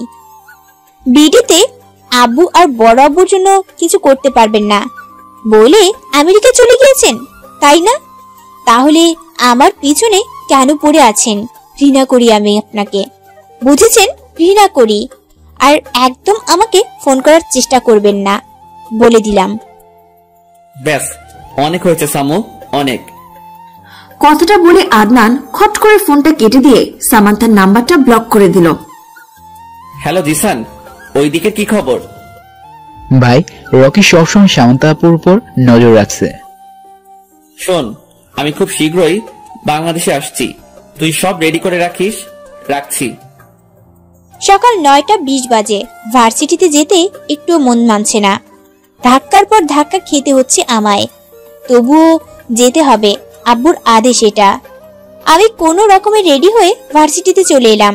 ক্লাসে বসে ফোন সাইলেন্ট করতে যাব, ঠিক তখনই রকি আবারও কল দিল। আমি বিরক্ত হয়ে একটু দূরে গিয়ে কলটা রিসিভ করলাম। আচ্ছা, আপনি কি আমায় কোনোভাবেই শান্তি দিবেন না? ক্লাসে আছি আমি এখন। কি এমন দরকার পড়লো যে আমায় ফোন করেছেন? তুমি আমার সাথে একটু দেখা করতে পারবে? It's urgent. দেখুন, আমি আপনার সাথে কোনোভাবেই দেখা করতে পারবো না। এই পৃথিবীতে এখন আমি কোনো ছেলেদেরই বিশ্বাস করি না, আপনাকেও না। দেখো সামান্তা, তুমি যদি না আসো তাহলে কিন্তু অনেক বড় কিছু হয়ে যাবে। আমি গাড়ি পাঠিয়ে দিচ্ছি, তুমি চলে আসো, কেমন? শুনেন, আমি একদম আপনার কথা শুনবো না। আপনি গাড়ি পাঠালেও আমি যাব না, শুনেছেন আপনি? ঠিক আছে। ক্লাসে একদমই মন দিতে পারছি না আমি। একটার পর একটা ঘটনা ঘটে যাচ্ছে। টিফিন পিরিয়ডে ছুটি নিয়েছি। এখন কথা হলো একা যাব কি করে? তবুও যেতে তো হবেই। একাই হাঁটছি আমি। দুপুরবেলা হওয়াতে তেমন কোনো মানুষও নেই। খুব খিদেও পেয়েছে। কেন যে না খেয়ে আসলাম? হঠাৎই আমার পাশে একটা কালো গাড়ি এসে থামলো। কিছু বুঝে ওঠার আগেই কেউ আমার মুখে রুমাল চেপে ধরলো। পিট পিট করে চোখ খুললাম আমি। এ কি, রুমটা এত অন্ধকার কেন? আর হাত পায়ে বা বাঁধা কেন? কেউ কে আছো? কে এনেছে আমায় এখানে? কার এত বড় সাহস? আমার সামনে এসো। রুমের লাইট জ্বালাতেই অবাক হয়ে গেলাম আমি। আমার সামনে স্বয়ং রকি দাঁড়িয়ে আছে, পকেটে 2 হাত গুজে। এ কি, আমি এখানে কেন? আর আপনি বা এখানে কেন? তুমি এখনো বুঝতে পারছো না তুমি এখানে কেন আর আমি এখানে কেন? তবে শোনো, তুমি তো আমার কথা শুনোনি, তাই আমি তোমাকে কিডন্যাপ করে এখানে নিয়ে এসেছি। কি এত দরকার আপনার আমার সাথে যে আপনাকে আমায় কিডন্যাপ করে নিয়ে আসতে হলো? আমার তো আপনার সাথে তেমন কোনো দরকার নেই। আর আমাকে এখান থেকে যেতে দিন, তা না হলে কি করবে তুমি? আমি কি তোমাকে ছেড়ে দেওয়ার জন্য কিডন্যাপ করেছি নাকি? মানে তাহলে কিসের জন্য? আমি জানি আদনান দেশে ফিরেছে, তাই যত তাড়াতাড়ি সম্ভব তোমাকে বিয়ে করে আমার করে নিতে চাই। আমি তোমাকে আজ বিয়ে করব, আর যদি তুমি আমার বিয়ে না করো তাহলে তোমায় নিয়ে অনেক দূরে চলে যাব, আমি অনেক দূরে। এখন তুমি তাড়াতাড়ি রাজি হয়ে যাও তো। জীবনেও না, আমি আপনাকে জীবনেও বিয়ে করব না। আর আপনি বা কেন আমায় বিয়ে করতে চাইছেন? কেন, তুমি তো আমায় বিয়ে করতে চাইতেছো। তাছাড়া আমি তোমাকে খুব ভালোবাসি সামান্তা, খুব ভালোবাসি। কি করিনি তোমার জন্য? সব করেছি, সব। হ্যাঁ বলেছিলাম আপনাকে বিয়ে করব, বাট এইটা আমি সিরিয়াসলি বলিনি। আদনান ভাইকে রাগানোর জন্য বলেছিলাম। আর কি করছেন আপনি আমার জন্য? আমার জানা মতে আপনি আমার জন্য কিছুই করেননি। আর আপনি আমাকে ভালোবাসেন, এইটাই বা কি করে বিশ্বাস করব আমি? তোমাকে আর আদনানকে আলাদা করে দিয়েছি, সেটা কি কিছুই না? ভালোবাসি বলে আমি আদনানকে তোমার থেকে দূরে সরিয়ে দিয়েছি, কারণ ওকে তোমার সাথে দেখলে সহ্য হয় না আমার। মানে আপনি আমাকে আর আদনান ভাইকে? হ্যাঁ, আমি তোমাদের দুজনের মধ্যে ভুল বুঝাবুঝি সৃষ্টি করেছি আর ওকে দূরে পাঠিয়ে দিয়েছি। কিভাবে করলেন আপনি এসব? আপনি বললেন আর ভাইয়াও মেনে নিল? রকি আমার সামনে রাখা একটা চেয়ারে বসে বলল, শুনো, তবে তোমার ভিডিও দেখিয়ে ব্ল্যাকমেল করেছি। সেই ভিডিওতে তুমি কাপড় চেঞ্জ করেছিলে আর তোমার শরীরের অনেক অংশই দেখা যাচ্ছিল। প্রথমে আমি আদনানকে খুব ভালোভাবে বুঝাতে চাইছিলাম, বাট সে আমার কথা কানে নেয়নি। আমি তোমার রুমে সিসি ক্যামেরা লাগিয়েছিলাম, আর একদিন বসে বসে তোমার ভিডিও দেখছিলাম। হঠাৎ চোখে পড়তেই দেখলাম তোমার রুমের বাম পাশে আরেকটা কি যেন দেখা যাচ্ছে। ভালো করে জুম করে দেখলাম, এটা একটা ক্যামেরা। ব্যাস, পেয়ে গেলাম ভুল বোঝানোর আরেকটা উপায়। আদনান নাকি কিছুতেই তোমার ছাড়বে না। তারপর আমি ওকে বাধ্য হয়ে তোমার চেঞ্জ করার ভিডিও দেখেছিলাম আর বলেছিলাম এটা ভাইরাল করে দেব। তারপর রকি কি কি প্ল্যান করেছিল সব খুলে বলল। আমার হাত পা এখনো বাঁধা, তা না হলে এতক্ষণে চর বসিয়ে দিতাম ব্যাটার গালে। শুধু এই ভিডিও না, আর অনেক ভিডিও। এখন তুমি যদি রাজি না হও তো আমি ভিডিও সত্যি সত্যি ভাইরাল করে দেব। তুই কি ভেবেছিস আমি তোকে বিয়ে করব? আরে তোর মতো জানোয়ারের দিকে তাকালেও পাপ। তোর জন্য আমি আদনান ভাইয়াকে ভুল বুঝেছি। ভাইয়া আমাকে বারবার বলার চেষ্টা করেছে, ভাইয়া আমার সম্মান বাঁচানোর জন্য তোর কথা শুনেছে, কিন্তু আমি কিছুতেই তোর কথা শুনবো না, নিজের সম্মানের কথা ভেবেও না। তোর বাপ মাও আমার কাছে তোকে বিয়ে দিবে না, কারণ তুই রাজি না। তাই আমি জানি তুই বিয়ে করবি না, তাই তোকে সোজা তুলে নিয়ে এসেছি। এতই যখন ভালোবাসিস তাহলে আমার হাত পায়ের বাঁধন খুলে দিচ্ছিস না কেন? তুই কি বুঝতে পারছিস না আমার যে কষ্ট হচ্ছে? ও তুই বুঝবি কি করে? তুই কি আমায় সত্যিকারে ভালোবাসিস নাকি? আমার কথা শুনে রকি এগিয়ে এসে আমার হাত পায়ের বাঁধন খুলে দিল। বাঁধন খোলার সাথে সাথেই আমি ওকে কষিয়ে চর বসিয়ে দিলাম। তোর মতো ছেলেকে কিছুতেই বিয়ে করব না আমি। কি মনে করেছিস এইসব করলেই আমি তোকে মেনে নেব? কখনো না। আমার মনে শুধু আদনান ভাইয়াই আছে, আর থাকবে। ও তোর মতো নিকৃষ্ট মানুষ আমি দুটো দেখিনি। আমাকে এখান থেকে যেতে দে বলছি। রকি রেগে তেড়ে এসে আমার চুলের মুঠি ধরলো। তোকে তো বিয়ে করতেই হবে, আর আজই। তারপর আমার চুলের মুঠি ছেড়ে দিয়ে একটা বক্স এনে আমার হাতে দিয়ে বলল, এখন শাড়ি আর অর্নামেন্টস আছে, এগুলো পরে নিবি। আমি বাজারে যাচ্ছি, এসে যাতে দেখি তুই রেডি হয়ে গেছিস। রকি বেরিয়ে গেল। দরজাটাও তালা মেরে গেছে। খিদে মরে যাচ্ছি আমি। ফোনটাও আমার হাতে নেই, ওই রকির কাছে আছে বোধহয়। আমি এই রকিকে কিছুতেই বিয়ে করব না। আদনান ভাই ঠিকই বলতো, এই রকি মোটেও ভালো না। কেন যে তখন ভাইয়ার কথা শুনলাম না? যদি শুনতাম তাহলে হয়তো আজ এই দিনটি দেখতে হতো না। কালো হুডি পরে কানে ব্লুটুথ লাগিয়ে হাতে ব্রিফকেস নিয়ে এগিয়ে আসছে আদনান। আজই সে বাংলাদেশে পা রেখেছে। হ্যালো জিসান, সামান্তার কি খবর? ভাই, সামান্ত আপুকে কাল থেকে পাওয়া যাচ্ছে না। ভার্সিটি থেকে ফিরছিলেন, তারপর আর বাড়িতে যাননি। কি? আচ্ছা আমি আসছি, তুই তাড়াতাড়ি আমার বাংলোতে চলে আয়। রকি সামান্তার কিছু করেছে, আর তোকে যে বলেছিলাম ল্যাপটপ নষ্ট করতে, সেটা করেছিস? হ্যাঁ ভাই, কাল আমি রকির বাড়িতে গিয়েছিলাম, তারপর ওর মাকে বললাম রকি আমায় পাঠিয়েছে ল্যাপটপ ঠিক করার জন্য, তবে আমি নষ্ট করিনি। তাহলে কি করেছিস? ল্যাপটপ নিয়ে এসেছি। আমার মনে হয় রকি এত কাছে খেলোয়াড় নয়, ওর ফোনেও বোধহয় অনেক সিক্রেট আছে। জানি আমি। আচ্ছা রাখছি, তাড়াতাড়ি চলে আসিস। রকির কথা অনুযায়ী আমি শাড়ি আর কিছু অর্নামেন্টস পরে নিলাম। পরে যদি রেগে আবার কোনো অঘটন ঘটিয়ে ফেলে তখন? না বাবা, রিস্ক নেওয়া যাবে না। আপাতত রকি যা বলছে সেটা শোনাই বেটার। প্রচুর খিদে পেয়েছে আমার। দিন নাকি রাত সেটাও বুঝতে পারছি না। রুম এমন ভাবে অন্ধকার আছে, এতটা পাষাণ মানুষ কি করে হয় সেটাই বুঝতে পারছি না আমি। এতক্ষণ হয়ে গেল, তারপরও একবার এসে জিজ্ঞেস করলো না আমার খিদে পেয়েছে কিনা। যদি সত্যি রকি আমায় ভালোবাসতো তাহলে আমার অবস্থা বুঝার অন্তত চেষ্টা করত। ওকে সত্যি আমায় ভালোবাসে নাকি কোনো রিভেঞ্জ নিচ্ছে আমার উপর? এখন থেকে যে পালাবো সেই সুযোগটাও নেই। কোথায় বন্দি করে রেখেছে কে জানে। আমি আদৌ ঢাকায় আছি তো? রকি যদি আমায় বিয়ে করে ফেলে তখন কি করব আমি? এখান থেকে তো পালাতেও পারবো না। আজ খুব আদনান ভাইয়ের কথা মনে পড়ছে। ভাইয়া কি জানে আমার বিয়ে হতে যাচ্ছে? ভাইয়া কি আটকাতে আসবে না? রকি এখনো সামান্তার কাছে যায়নি, বাজারে আছে এখনো। কি যেন খোঁজাখুঁজি করছে। কি মনে হতেই কাকে যেন ফোন করলো। হ্যালো রিয়াদ, ওদিকের কি খবর? ভাই ওই দিকের খবর মানে কোন দিকের খবর? আদনানের কথা বলছি আমি। আদনান এখন কি করছে কিছু জানো তুমি? আদনান খান তো আমেরিকা থেকে বাংলাদেশ চলে গেছে, এই 7-8 ঘন্টার মতো হবে। হোয়াট? তুমি এখন জানাচ্ছ আমাকে? যখন আমেরিকা থেকে রওনা দিয়েছিল তখন কেন বলনি? বলো কেন বলনি? কোথায় ছিলে তুমি? ড্যাম ইট, তোমাকে আমি আমেরিকায় কি জন্য পাঠিয়েছিলাম? তুমি চলে এসো, তারপর তোমাকে মজা দেখাচ্ছি। আদনান তার বাংলোতে বসে জিশানের সাথে কথা বলছে। তার এই বাংলোর খবর জিশান ছাড়া আর কেউ জানে না, ইভেন ওর ফ্যামিলির কেউ না। লুকিয়ে এখানে কাজ করে তারা। যারা অন্যায় করে তাদের ধরে এনে এখানে শাস্তি দেয়, তবে মার্ডার করে না, কাউকে মুখও দেখায় না। জিসান আনার চেষ্টা করেছিস? রকি এখনো কোথায় আছে? হ্যাঁ, রকির নাম্বার খুব কষ্ট করে কালেক্ট করেছিলাম আমি।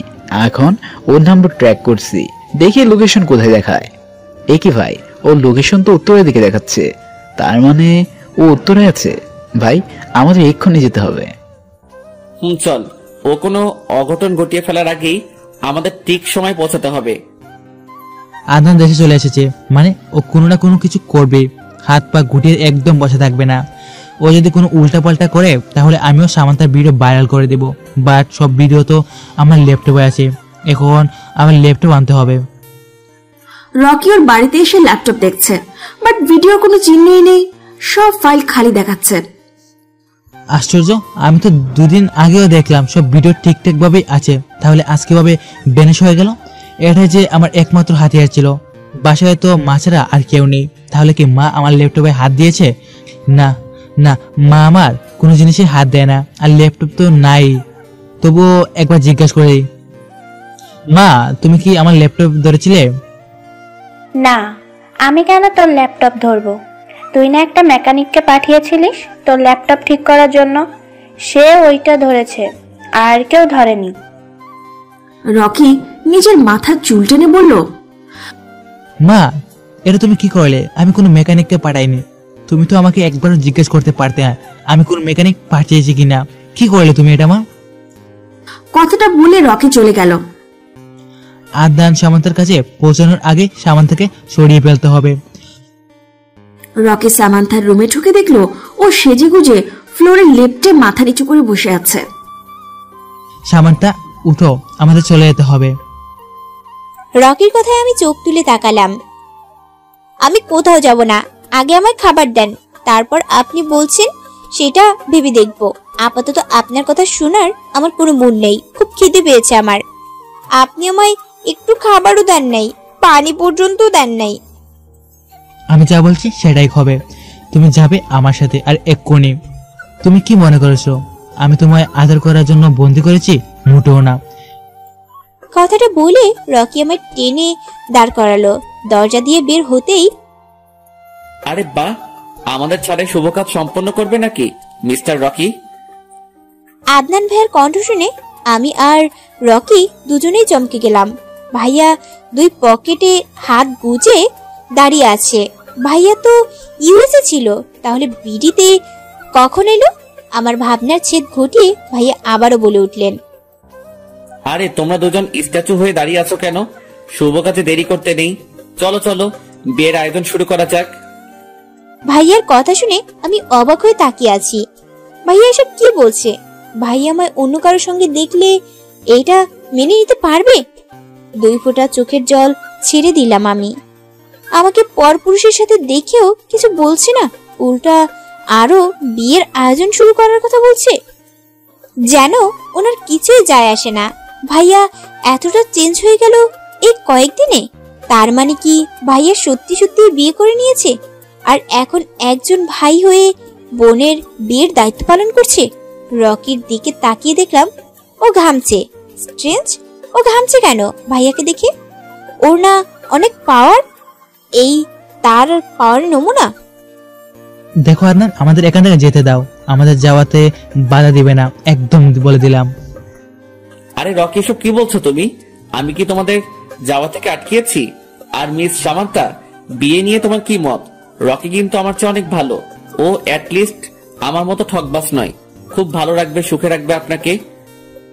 আমি বেশ ভালোভাবে বুঝতে পারছি সেদিনের আমার বলা কথাগুলোই ভাইয়া আবার আমায় রিপিট করে শোনাচ্ছে। কি করব আমি এখন? শরীর বেশ দুর্বল লাগছে, আর টিকে থাকা আমার পক্ষে সম্ভব হচ্ছে না। আমার মাথা ঘুরছে প্রচন্ড ভাবে, চোখেও সরিষা ফুল দেখছি। চোখ বন্ধ করেই পড়ে গেলাম আমি অস্পষ্ট ভাবে দেখতে পেলাম ভাইয়া দৌড়ে আসছে। আদনান রকিকে ধাক্কা মেরে সামান্তার পাশে বসে পড়ল। শামু, শামু, চোখ খোল। আমি তো শুধু তোর সাথে একটু মজা করছিলাম, প্লিজ চোখ খোল ইয়ার। তারপর রকির দিকে শক্ত চোখে তাকিয়ে বলল, আমার সামুর এই অবস্থা কিভাবে হলো? যদি তোর কারণে আমার সামুর কিছু হয়, আমি কিন্তু তোকে জ্যান্ত পুঁতে ফেলবো। চুপ করে আছিস কেন বল? ওর এই অবস্থা কিভাবে হলো? আমার মনে হচ্ছে সামান্তা অনেকক্ষণ যাবৎ না খেয়ে আছে, তাইও দুর্বল হয়ে গেছে আর জ্ঞান হারিয়ে ফেলেছে। জিসান, তুই তাড়াতাড়ি কিছু খাবার আনার চেষ্টা কর। জিশান চলে গেল খাবার আনার জন্য। আদনান সামান্তাকে একটা খাটে রেখে রকির দিকে এগিয়ে এলো। রকি এখনো ভাবলেশীন ভাবে দাঁড়িয়ে আছে। সেদিন রকি নিলয়কে বলেছিল আদনানের ব্যাপারে। রকি সাইকোর ব্যাপারে যা বলেছিল সেটা আন্দাজে বলেছিল। বেচারা তো জানেই না আদনান আসলে কতটা ভয়ঙ্কর, তাই সে যেভাবে ছিল ঠিক সেভাবেই দাঁড়িয়ে আছে। আজ আদনানের সাথে বোঝাপড়া করে তবেই এখান থেকে যাবে। আদনান রকির দিকে শক্ত চোখে তাকিয়ে বলল, তুই খুব বড় অন্যায় করেছিস, খুব বড়। এর শাস্তি তো তোকে পেতেই হবে রকি। তাই নাকি? কি শাস্তি দিবি তুই? তোর থেকে এত একটা বিড়ালও যথেষ্ট সাহসী, আর তুই দিবি আমাকে শাস্তি? তুই নিজেই তো একটা বৃথ ডিম। কি করবি তুই? কি করব সেটা না হয় পরেই টের পাবি। আপাতত আমার কাছে সামান্তার জ্ঞান ফেরানোটা বেশি ইম্পর্টেন্ট। জিশান কিছু খাবার নিয়ে আসলো। আদনান সামান্তার জ্ঞান ফেরানোর চেষ্টা করছে, মুখে বারবার পানি ছিটে দিচ্ছে। সামান্তা আস্তে চোখ মেলে তাকালো। ওর তাকানো দেখে আদনান সাথে সাথে দূরে সরে গেল। তারপর জিশানকে ইশারায় বলল সামান্তাকে বলতে যেন সে খাবারটা খেয়ে নেয়। জিশানও মাথা নাড়িয়ে সায় দিল। খাবারটা নিয়ে সামান্তার দিকে এগিয়ে গেল সে। আপু, খাবারটা খেয়ে নিন। আপনি অনেকক্ষণ যাবত কিচ্ছু খাননি, মুখও শুকিয়ে গেছে একেবারে। আমি একবার খাবারের দিকে তাকালাম আর একবার আদনান ভাইয়ের দিকে তাকালাম। ভাইয়া দেয়ালে হেলান দিয়ে চোখ বন্ধ করে তাকিয়ে আছে, আর রকির দরজায় দাঁড়িয়ে আছে। আমি সবার দিকে একবার চোখ বুলিয়ে খাবার খেতে শুরু করলাম। অনেক খিদে পেয়েছে আমার। আগে খাই, তারপর যা হবার হবে। আমি খাবার খেয়ে নিলাম। দেয়ালে মাথা ঠেকিয়ে বসে আছি। রকি আমার দিকে এগিয়ে আসলো। বেশ, অনেক হয়েছে সামান্থা, তোমার খাবার খাওয়া শেষ হয়ে গেছে, এবার চলো আমাদের সাথে। কথাটা বলে রকি আমার হাত ধরে দাঁড় করাতেই কষিয়ে চড় দিলাম ওর গালে। কি মনে করেছিস তুই তুই এসব করবি আর আমি হাসতে হাসতে তোর সাথে চলে যাব? কথাটা বলে ইচ্ছে মতো চড় বসিয়ে দিতে থাকলাম ওর গালে। আমার যত রাগ তার সব রকির গালের ওপর ঝাড়ছি। কতটা কষ্ট দিয়েছে আমাকে আর আদনান ভাইয়াকে। আদনান জিশানের কাছে গিয়ে বলল যেন সামান্থাকে বাড়িতে দিয়ে আসে, এদিকে সে সামলাবে। আদনানের কথা অনুযায়ী জিশান সামান্থাকে নিয়ে তাদের বাড়ির দিকে রওনা দিল। রকি, তোমায় আমার সাথে এক জায়গায় যেতে হবে। কোথায় যাব আর কেন যাব? আমি যেতে পারবো না। সেখানে গেলেই তুমি তোমার উত্তর পেয়ে যাবে। আর তুমি তো বলো আমি ভিতর ডিম, তাহলে আমার সাথে যেতে এত ভয় কিসের তোমার? তবে কি আমি ধরে নিব যে তুমি আমায় ভয় পাও? কথাটা শুনে রেগে গেল রকি। এক্সকিউজ মি, আমি তোকে ভয় পাই না, আর তোমাকে তো নয়। বলো কোথায় যেতে হবে? আদনান এটাই চাইছিল, কারণ এত মানুষের ভিড়ে রকিকে তুলে নিয়ে যেতে পারবে না সে। চলো আমার সাথে। আদনান রকিকে নিয়ে ওর বাংলোতে আসলো। রকির মনে অনেক প্রশ্ন জাগছে। আদনান কেন ওকে এখানে নিয়ে আসলো? আদনান রকিকে একটা রুমে নিয়ে দরজা বন্ধ করে দিল। তারপর এক পা করে রকির দিকে এগোতে থাকলো। একে আদনান, তুমি দরজা বন্ধ করলে কেন? আর এই রুম এত অন্ধকার কেন? রকির কথার মাঝে আদনান এসে ওর নাক বরাবর একটা পাঞ্চ মারলো। রকির নাকে হাত দিয়ে আদনানের দিকে রাগী দৃষ্টিতে তাকিয়ে আছে। এই, তোমার সাহস তো কম না, তুমি আমায় মারলে? তো কি করব? জামাই আদর করব? রকিও এগিয়ে আসলো। একজন আরেকজনকে মারছে। আদনান ক্যারাটে জানে, রকি আদনানকে তেমন আঘাত করতে পারছে না, কিন্তু আদনান একটার পর একটা করেই যাচ্ছে। রকি আর না পেরে ফ্লোরে বসে গেল। আদনান রকিকে তুলে চেয়ারে নিয়ে বসালো, তারপর সারা শরীর দড়ি দিয়ে বাঁধলো। রকি নিবু নিবু চোখে তাকাচ্ছে আদনানের দিকে। মার খেয়ে বেচারার অবস্থা শেষ। আদনানও সামনে বসলো, হাতে একটা ধারালো ব্লেড দেখে বড় বড় চোখে তাকালো রকি। আদনান একটা মুচকি হাসি দিয়ে রকির হাতে ব্লেডটা চালিয়ে দিল। চিৎকার করে উঠল রকি। খুব শখ তোর সামান্তাকে পাওয়ার, তাই না? এই হাত দিয়েই তো তুই ওর রুমে ক্যামেরা লাগিয়েছিলি। বল, ওর রুমে কেন ক্যামেরা লাগিয়েছিলিস? রকি তবুও কিছু বলছে না দেখে আদনান আরেক হাতে ব্লেড চালিয়ে দিল। বলবি নাকি চোখ উপড়ে নিব? আমি কিন্তু এসবে অভ্যস্ত আছি, তাই তেমন কষ্ট হবে না আমার। আদনানের কথা শুনে অবাক চোখে তাকালো রকি। বলবি কিনা বল। কি বলবো? কি বলার কি বাকি রাখছো তোমরা? তোমাদের কারণে আমার বাবা 2 মাস পুলিশের হেফাজতে ছিল, আর আমার মা 3 মাস কোমায় ছিল। তাই আমি রিভেঞ্জ নেওয়ার জন্য সামান্তের সাথে এসব করেছি, আর আমার মনে হয় আমি যা করেছি বেশ করেছি। সোহানা আন্টি কোমায় গিয়েছিল গাড়ির নিচে চাপা পড়ার কারণে, আর উনি কোমা থেকে ফিরে আসার পর রোহান আঙ্কেল নিজে পুলিশের কাছে গিয়ে সোহানা আন্টি আর ওনার কুকর্মের কথা স্বীকার করেছিলেন। জানিসই তো বাংলাদেশে এখন এসবের জন্য কিছু শাস্তি প্রদান করার ব্যবস্থা করা হয়েছে, তাই ওনাকে 5 মাসের জেল দেওয়া হয়েছিল। প্রথমে ওনাকে বলা হয়েছিল যেন সোহানা আন্টিকে বিয়ে করে নেন, বাট আঙ্কেল রাজি ছিলেন না। প্রায় 1 মাস পর রেহান আঙ্কেল রাজি হলেন, আর ওনাকেও জেল থেকে মুক্তি দেওয়া হয়েছিল। কি সত্যি বললাম তো, নাকি ভেজাল আছে? তাহলে এখানে তুই আমাদের দোষ কোথায় দেখলি যে আমাদের উপরে রিভেঞ্জ নেওয়ার জন্য উঠে পড়ে লেগেছিস? আমি এত কিছু জানি না, আমি শুধু জানি এসবের জন্য তোরা দায়ী। আমার কি মনে হয় জানিস রকি, তুই না মানসিকভাবে সিক। একজন সুস্থ মানুষ সবকিছু জেনে এমন পাগলামো জীবনেও করবে না। তুই সব সময় তোর মস্তিষ্কের কথা শুনেছিস, মনের কথা শুনিসনি, মন দিয়ে বিচার করিসনি। যদি মনের কথা শুনতিসই তাহলে এসব করতি না। সে যাই হোক, তোকে তোর কর্মের শাস্তি পেতেই হবে। কথাটা বলে আদনান রকির শার্টের কয়েকটা বোতাম খুলে শার্টের নিচে নামালো, তারপর রকির কাঁধে ব্লেডটা চালিয়ে দিল। রকির ঠোঁট কামড়ে ধরলো। চিৎকার করছে না, কিন্তু চোখ থেকে ছড়ছড় করে পানি পড়ছে। আদনান ওর আরেক কাঁধেও ব্লেড চালিয়ে দিল। তারপর একটা বাটি নিয়ে আসলো, যেটাতে মরিচের গুঁড়ো আর নুন মেশানো আছে। আদনান একটা বাঁকা হাসি দিয়ে ওর কাটা স্থানে নুন আর মরিচের গুঁড়ো লাগিয়ে দিল। রকির হাত বারবার কেঁপে উঠছে, হাত বাঁধা থাকার কারণে কিচ্ছু করতে পারছে না সে। আদনান একটু একটু করে সব কাটা স্থানে নুন আর মরিচ লাগিয়ে দিল। রকির চোখ মুখ লাল হয়ে গেছে। আদনান একটা চেয়ারে বসে বলল, আপাতত এটাই তোর পানিশমেন্ট। রেহান আঙ্কেলের দিকে তাকিয়ে তোকে মাফ করে দিলাম, না হলে তোর পরিণতি খুব ভয়ানক হতো। তোর বাবা আমাদের ফ্যামিলির সদস্যদের মতোই একজন, অনেক উপকার করেছেন আমার আর আমার চাচ্চুর, তাই তোকে ছেড়ে দিলাম। বাট এটা বুঝিস না যে আমি তোকে মাফ করে দিয়েছি। তোর প্রতি রাগ আর ক্রোধ আমার শরীরে শিরায় শিরায় বয়ে যাচ্ছে। ইচ্ছে তো হচ্ছিল তোকে খুন করে ফেলি, বাট এটা আমি করতে পারবো না। বাই দা ওয়ে যাচ্ছি আমি, তুই আপাতত 7-10 দিন এভাবে বন্দি থাক, তোর খাওয়া দাওয়া সব বন্ধ। কথাটা বলেই আদনান রুম থেকে বেরিয়ে বাইরের দরজায় তালা মেরে দিল। বাড়িতে ভাইয়া সবাইকে মিথ্যা কথা বলেছিল যে আমি আমার বান্ধবীর বাসায় ছিলাম, তাই কেউ তেমন চিন্তা করেনি। ড্রয়িং রুমে বসে আছি আর নোখ কামড়াচ্ছি। ভাইয়া কখন আসবে আর সামনাসামনি দেখব। বেশ কিছুক্ষণ পর ভাইয়া বাসায় এলেন। আমার দিকে একবার তাকিয়ে আবার সিঁড়ি বেয়ে উপরে চলে গেলেন। আমি ভাইয়াকে ডাক দিতে গিয়েও দেইনি। কি মুখ নিয়ে ডাক দিব ভাইয়াকে? রাতে সবাই ডিনারে বসেছি।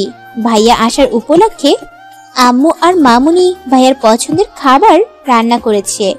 সবাই ডাইনিং এ বসে ভাইয়ার জন্য অপেক্ষা করছে। বেশ কিছুক্ষণ পরে ভাইয়া এলেন, একটা 3/4 প্যান্ট আর লাল টি শার্ট পরে। ভাইয়া একেবারেও আমার দিকে তাকায়নি। টেবিলে না বসেই ভাইয়া বললেন, সামান্তা যদি আমার সাথে বসে খাবার খায় তাহলে আমি খাবার খাবো না। কথাটা বলে ভাইয়া পুনরায় ওনার রুমে চলে গেলেন।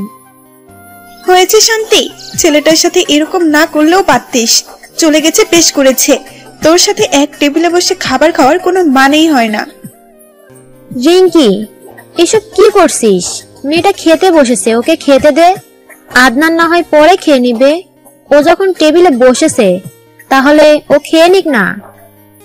আমি আর কিছু না বলে খাবার ফেলেই চলে আসলাম। আব্বু, বড় আব্বু, মামুনি, জিএম সবাই পিছে পিছে ডাকছে, তবু আমি না দাঁড়িয়ে চলে আসলাম।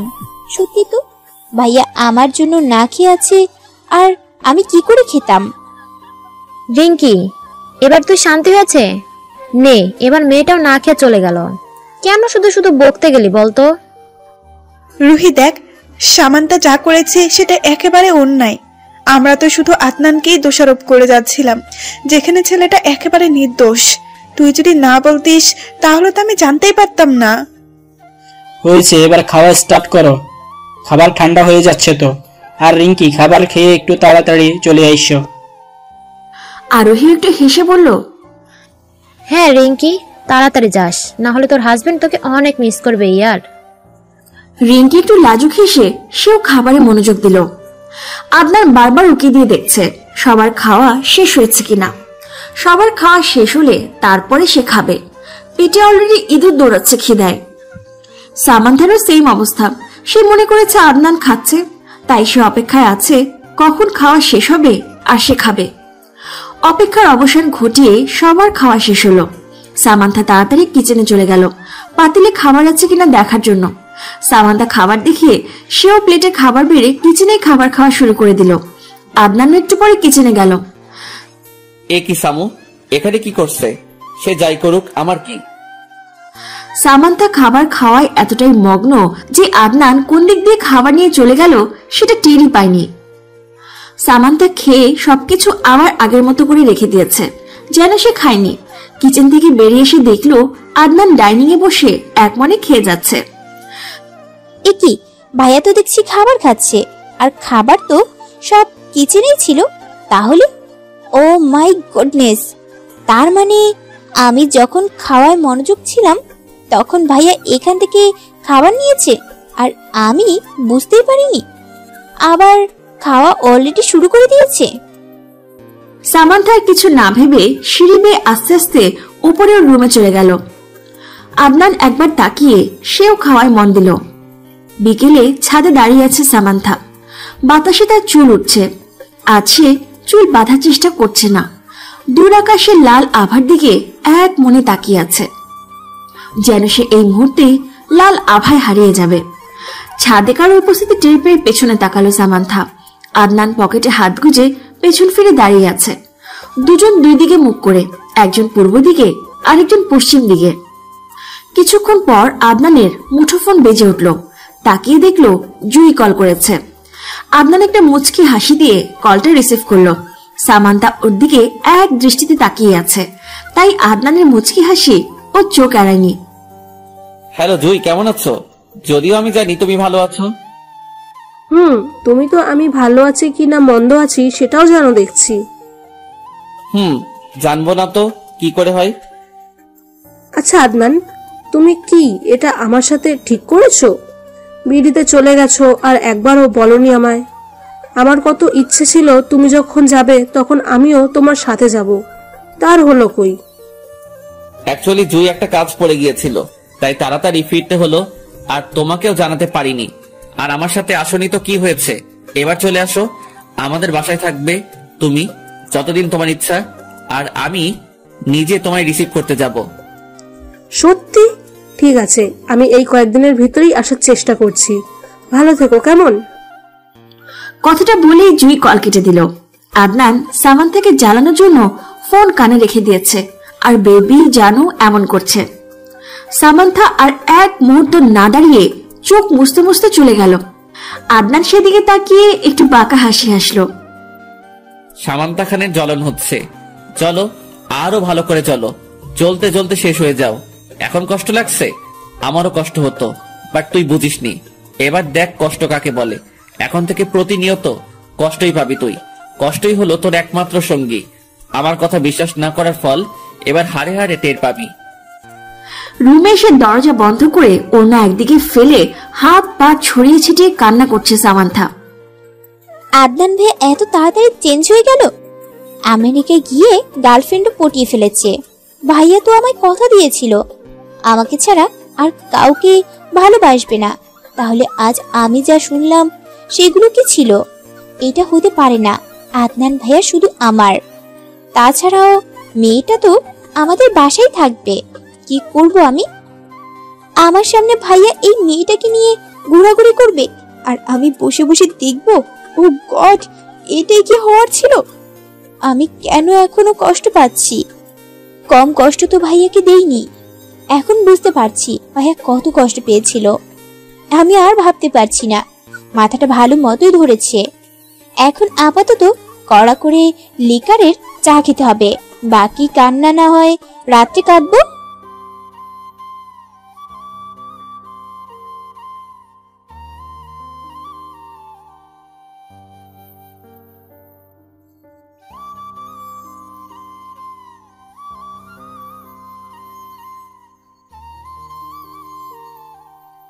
Samanta, are you okay? হ্যাঁ মামুনি, আমি একদম ঠিক আছি। জাস্ট মাথা ব্যথা করছিল, তাই চা বসিয়েছি। তোমরা কি চা খাবে? না, আমরা এখন খাবো না, রান্না বান্না শেষ করে তারপর আমরা খাবো। ওকে। সামান্থা চা ছেঁকে কাপে নিতেই আদনানের আগমন। মা, চা হবে? তোর কি হলো, আজ এমন টাইমে চা চাইলি যে? আসলে মা, ভেবেছিলাম চা খাবো আর আজকের গোধূলি দেখবো, তাই। সামান্তা বানিয়েছে, ওর কাছ থেকে একটু নিয়ে নে। আমি কারো বানানোটা খাবো না। তোমরা যখন বিজিত তাহলে আমি বানিয়ে দিচ্ছি। আমারও ঠেকা পড়ে নাই, কাউকে হুদাই চা বানিয়ে খাওয়াবো। কথাটা বলেই সামান্তা একটা ভেঙচি কেটে চলে গেল। অসভ্য মেয়ে। তা আদনান, আজ তুই চা বানাচ্ছিস, পারবি তো? কেন ছোট আম্মু, আমাকে কি তোমাদের কাছে অকর্মা মনে হয়? আমি চা বানাবো আর সবার জন্য। সবাইকে আমার প্রশংসা না করে পারবে না বলে দিলাম। আদনান সবার জন্য বেশি করে দুধ দিয়ে চা বানালো। আদিলের মা, বাবা, আদিল, আহিল, রিঙ্কি, আরোহী, আয়শা সবার জন্য বানিয়েছে। আমাদের খোকন ডায়েরি চ্যানেলের নতুন নতুন ভালোবাসার গল্প পেতে চ্যানেলটি সাবস্ক্রাইব করে বেল বাটনে ক্লিক করুন। আদিল আর আহিল তো অবাক চোখে আদনানকে দেখছে, যে গরম পানি পর্যন্ত করতে পারে না সে নাকি চা বানিয়েছে। ব্যাপারটা হজম করতে বেশ সময় লাগছে তাদের কাছে। এ কি, তোমরা আমাকে দেখছো কেন? পরে দেখো, দেখার জন্য আরো সময় আছে। আগে চা খাও, নইলে ঠান্ডা হয়ে যাবে। আয়শা মুখে চা দিয়ে বলল, ভাইয়া তুমি খুব মজা করে হরলিক্স বানাও। মা তুমি এখন থেকে হরলিক্স বানাবে না, ভাইয়া বানাবে। ভাইয়া খুব মজা করে হরলিক্স বানায়। আয়শার কথা শুনে সবাই হেসে দিল। ওই আমি এটা চা বানিয়েছি, হরলিক্স না। আদনানের দাদুও চা মুখে দিয়ে হেসে ফেললেন। দাদু ভাই, এটা তো হরলিক্সই, এমন মিষ্টি আর দুধ দিয়েছো। যাই হোক, তুমি প্রথম প্রথম বানিয়েছো তাই এমন হয়েছে, পরের বার ঠিক হবে। সামান্থা উপর থেকে সবাইকে দেখছে। সবাই কত সুন্দর হাসছে মাতছে, শুধুমাত্র আমি ছাড়া। যদি আমি সেদিন ভাইয়াকে বিশ্বাস করতাম তাহলে হয়তো এই হাসি খুশির মাঝে আমিও উপস্থিত থাকতাম। একটা দীর্ঘশ্বাস ছেড়ে চলে গেল সামান্থা।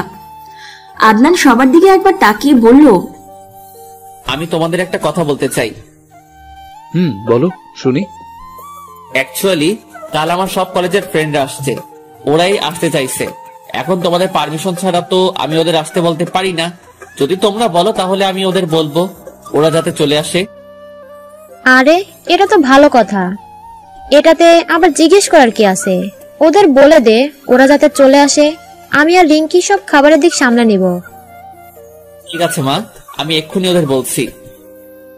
সকালে ঘুম থেকে উঠে ফ্রেশ হয়ে নিচে গিয়ে দেখলাম সবাই অলরেডি খাওয়া শুরু করে দিয়েছে। আমি টেবিলে গিয়ে প্লেট, একটু জেলি আর দুটো ব্রেড নিলাম। আপাতত এটা খেলেই পেট ভরে যাবে।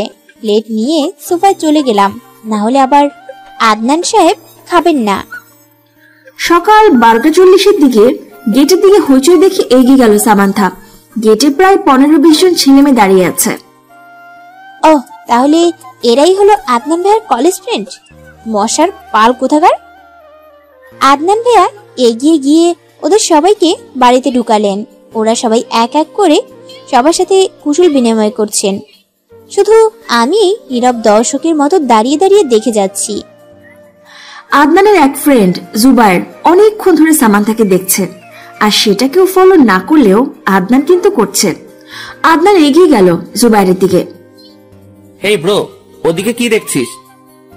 না আসলে, আচ্ছা এই মেয়েটা কে রে ভাই? কি সুন্দর দেখতে, কি মায়াবী চেহারা, একটু পটিয়ে দে না ভাই। ওদিকে নজর দিস না, ওটা আমার জন্য বুক করা। তুই বরং অন্যদিকে নজর দে। কি? ও তাহলে তোর? হ্যাঁ, যেটা বুঝেছিস সেটাই। কিছুক্ষণ পর আয়েশা নিচে এলো। এত মানুষ দেখে তার চোখ ছানা বড়া। এই যে তোমরা কি বিয়ে বাড়িতে এসেছো? আয়েশার কথা শুনে সবাই আয়েশার দিকে তাকালো। আয়েশা মাথায় দুদিকে ছুটি বেঁধেছে, মুখ ফুলিয়ে কোমরে 2 হাত দিয়ে কথাটা বলল সে। আদনানের ফ্রেন্ড মাহফুজ আয়েশার নমুনা দেখে দাঁত বের করে হেসে ফেলল। এই যে দাঁত বের করছো কেন? দাঁত ভেঙে দিব। আয়েশার কথা শুনে মাহফুজ তাড়াতাড়ি তার মুখ বন্ধ করলো। আদনানের আরেক ফ্রেন্ড আবির বলে উঠল, আরে ভাই দেখ দেখ, কিরকম গরুর মতো শিং বেঁধেছে, পুরাই গরু লাগছে। একটা লেজ থাকলে আরো ভালো হতো। আচ্ছা, আমাকে মনে হয় গরুর মতো লাগছে, আর তুমি যে কবুতরের মতো চুল খাড়া করে রেখেছো তাতে তোমার বান্দরের মতো লাগছে। আয়েশার কথা শুনে আবির হে হে করে হেসে দিল। আচ্ছা খোকে, জীবনে তো শুনিনি কবুতরের চুল আছে। তুমি কোথায় কবুতরের চুল দেখলে? আমি দেখেছি বলেই বলেছি।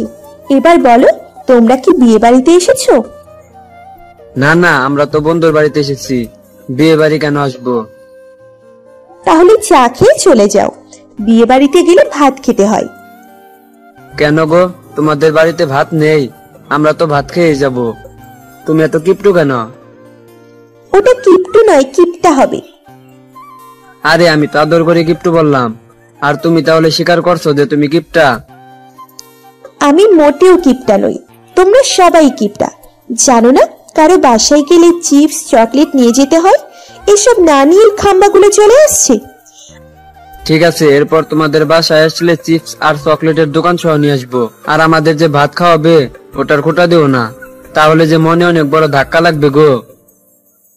আচ্ছা ঠিক আছে ঠিক আছে, এত করে যখন বলছো তাহলে আমি খোটা দিব না। কিন্তু হ্যাঁ, এটা মনে রাখবে যে আমি কত দয়ালু, তোমাদের মতো ভিখারিদের খাবার দিয়েছি। আচ্ছা আচ্ছা, মনে রাখবো। এখন তুমি আসতে পারো। আয়শা চলে গেল। আবির আদনানের দিকে তাকিয়ে বলল, ভাই তোর বোন শেষমেশ আমাদের ভিখারি বানিয়ে দিল। আমি প্রত্যেক দিন ওর জ্বালানো সহ্য করি, এবার তোরা একটু সহ্য কর। ও একটু বেশি পাকনামি করে, কিছু মনে করিস না। আরোহী আর রিঙ্কি সবাইকে ডেকে লাঞ্চ করানোর জন্য ডাইনিং এ নিয়ে গেল। সামান্থা কিচেনেই দাঁড়িয়ে আছে। আরোহী ওকে আদনানদের সাথে বসতে বলল, কিন্তু সামান্থা গেল না। চুলা একটা পাতিল বসিয়ে দিয়ে পানি ঢাললো। নুডলস বানিয়ে খাবে সে। এ কি সামান্তা, তুমি ডাইনিং এ যাও, লাঞ্চ করবে তো? না মামনি, আমি লাঞ্চ করব না। আমার নুডলস খেতে খুব ইচ্ছে করছে, তাই নুডলসই খাবো। খাওয়ার মধ্যেই আদনানের মুঠোফোনটা বেজে উঠল। জুই কল করেছে। হ্যালো জুই। হ্যাঁ আদনান, তুমি একটু এয়ারপোর্টে আসতে পারবে? এয়ারপোর্টে? কিন্তু কেন? অ্যাকচুয়ালি আমি বিডিতে চলে এসেছি। তুমি তো বলেছিলে আমাকে নিতে আসবে, তাহলে আজ আসবে না? ঠিক আছে, আমি আসছি। কে রে আদনান, জয় কি বললো? ও বিডিতে চলে এসেছে, ওকে আনতে যেতে হবে। আমি খেয়েই চলে যাব, বেশি সময় তো লাগে না, জাস্ট 25 মিনিট। তোরাও ওয়েট করিস, ওকে দেখে তারপর যাবি। আদনান খাবারটা খেয়ে ওর বন্ধুদের রেখেই চলে গেল। সামান্থা কিচেন থেকে সব দেখছে আর নিজেই নিজেকে প্রশ্ন করছে, কে এই জুই যার জন্য ভাইয়া ওনার বন্ধুদের ফেলেও চলে গেল? সেদিন তো এই মেয়েকেই জানু বেবি বলছিল, আর এই মেয়ে তো আমাদের বাড়িতে থাকবে এখন থেকে। ভাইয়া কি সত্যি এই মেয়ের সাথে অ্যাফেয়ারে আছে? সামান্থা বিকেলে ছাদে ওর ফুল গাছে পানি দিচ্ছে। আদনান ফুলের টবগুলো সামান্থার জন্য এনেছিল। অনেকদিন ধরে যত্ন নেওয়া হয় না, তবে আজ একটু যত্ন নেওয়ার ইচ্ছে হচ্ছে, তাই সে পানি দিচ্ছে। সামান্থা বারবার ছাদ থেকে নিচে উকি দিয়ে দেখছে আদনান আসছে কিনা। 1 ঘন্টা হতে চলল, তবুও আসছে না সে। সামান্থার অপেক্ষার অবসান ঘটিয়ে আদনান চলে এলো। এর সাথে জুইও আছে। সামান্থার চোখ ছলছল করছে। সামান্থা নিচে গেল না, ছাদেই একটা দোলনায় বসে পড়লো। আদনান জুইকে নিয়ে সবার সাথে দেখা করালো। জুই শুধু একজনকেই খুঁজছে, সেটা হলো রকি। আদনান, রকি কোথায়? ওকে তো দেখছি না। তুমি হঠাৎ রকিকে খুঁজছো যে? না মানে সবাই যখন এখানে, তাহলে রকিরও তো থাকার কথা, রাইট? জানি না, ওকে তো আমি ফোন করেছিলাম, বাট রিসিভ করেনি। আমি ওকে অনেকদিন ধরে ফোন করছি, বাট ফোন ধরছে না। ও কি জানে না আমি ওকে কতটা মিস করছি? মানে মিস করছো মানে? আসলে আদনান, তোমাকে বলা হয়নি, আমার আর রকির বিয়ে ঠিক হয়ে গেছে। অ্যাফেয়ারে আমরা আছি। আমি বিডিতে আসলেই বিয়ে হওয়ার কথা ছিল, বাট ওকে তো পাচ্ছি না। প্লিজ আদনান, তুমি কিছু একটা করো, দেখো কোথাও ওকে পাও কিনা। আমি দেখছি কি করা যায়। আদনানের ফ্রেন্ডরা চলে গেল। আদনানও কোথায় চলে গেছে। জুইয়ের একা একা ভালো লাগছে না, তাই সে ছাদে গেছে। ছাদে গিয়ে দেখলো সামান্থা মন খারাপ করে আকাশের দিকে তাকিয়ে আছে। জুই চিনতে পারল না সামান্থাকে। হেই, হু আর ইউ? কারো কণ্ঠ শুনে ধ্যান ভাঙলো সামান্থার। তাকিয়ে দেখলো জুই তাকে প্রশ্নটা করেছে। আমি সামান্থা। কি, তুমি সেই সৌভাগ্যবতী সামান্থা? ও মাই গড! সৌভাগ্যবতী মানে তুমি জানো তোমাকে আদনান কতটা ভালোবাসে? আমেরিকায় থাকতে যখন ওর কাছে যেতাম না, তখন শুধু তোমার কথাই বলতো, আর তোমার ছবির দিকে ছলছল চোখে তাকিয়ে থাকতো। বাই দ্য ওয়ে, তোমার কি মন খারাপ? নিচেও তো গেলে না। না এমনি। চিচি, আদনান ভাইয়ের বিষয়ে আমি এসব কি ভাবছিলাম। ভাইয়া আবার আমায় ভুল প্রমাণিত করলো। এই লোকটার কাছে কখনো জিততে পারিনি আমি, তবে আজকে যাই হয়ে যাক, আদনান ভাইয়ার মান আমি ভাঙাবো। কিন্তু ভাইয়া কোথায় গেল? ভাইয়াকে তো দেখছি না। আদনান ওর বাংলোতে গেছে। রকি যে রুমে আছে সেই রুমের দরজা খুলে দেখলো রকি চেয়ারে হেলান দিয়ে চোখ বুজে আছে। ওর অবস্থা একেবারে করুণ। না চাইতেও আদনানের চোখ ছলছল করে উঠল। হাজার হলেও নিজের ফ্রেন্ড বলে কথা। আদনান দেরি না করে রকির হাত পায়ের বাঁধন খুলে দিল। কারো স্পর্শ পেয়ে চোখ মেলে তাকালো রকি। আদনান ওর কাটা স্থানের দিকে তাকিয়ে দেখলো একেবারে ঘা হয়ে গেছে। চল আমার সাথে, তোকে হসপিটালে নিয়ে যাব। না আদনান, আমি হসপিটালে যাব না। আমি যে অন্যায় করেছি সেটা ক্ষমার অযোগ্য। আমি এখানেই থাকবো, তুই চলে যা। আমি এখন রাগের বসে দুষ্গুণ বিচার করিনি, তাই এমন অন্যায় করেছিলাম, তাই এখন আমায় প্রায়শ্চিত্ত করার সুযোগ দে। তুই তোর ভুল বুঝতে পেরেছিস, এটাই অনেক। তাছাড়াও জুই বাংলাদেশে চলে এসেছে, তোকে খুব মিস করছে, তাই এখন ভালোই ভালোই চলে আয়। কি, জুই চলে এসেছে? চল। আদনান রকিকে নিয়ে হসপিটালে গেল। রাতে সামান্থা আদনানের রুমে গেল। আদনান তখন ল্যাপটপে কাজ করছে। সামান্থা কাপা কাপা কণ্ঠে বলল, ভাইয়া। আদনান মাথা তুলে তাকালো সামান্থার দিকে। তুই তুই আমার রুমে কি করছিস? ভাইয়া, আসলে আমি তোমার কাছে ক্ষমা চাইতে এসেছি।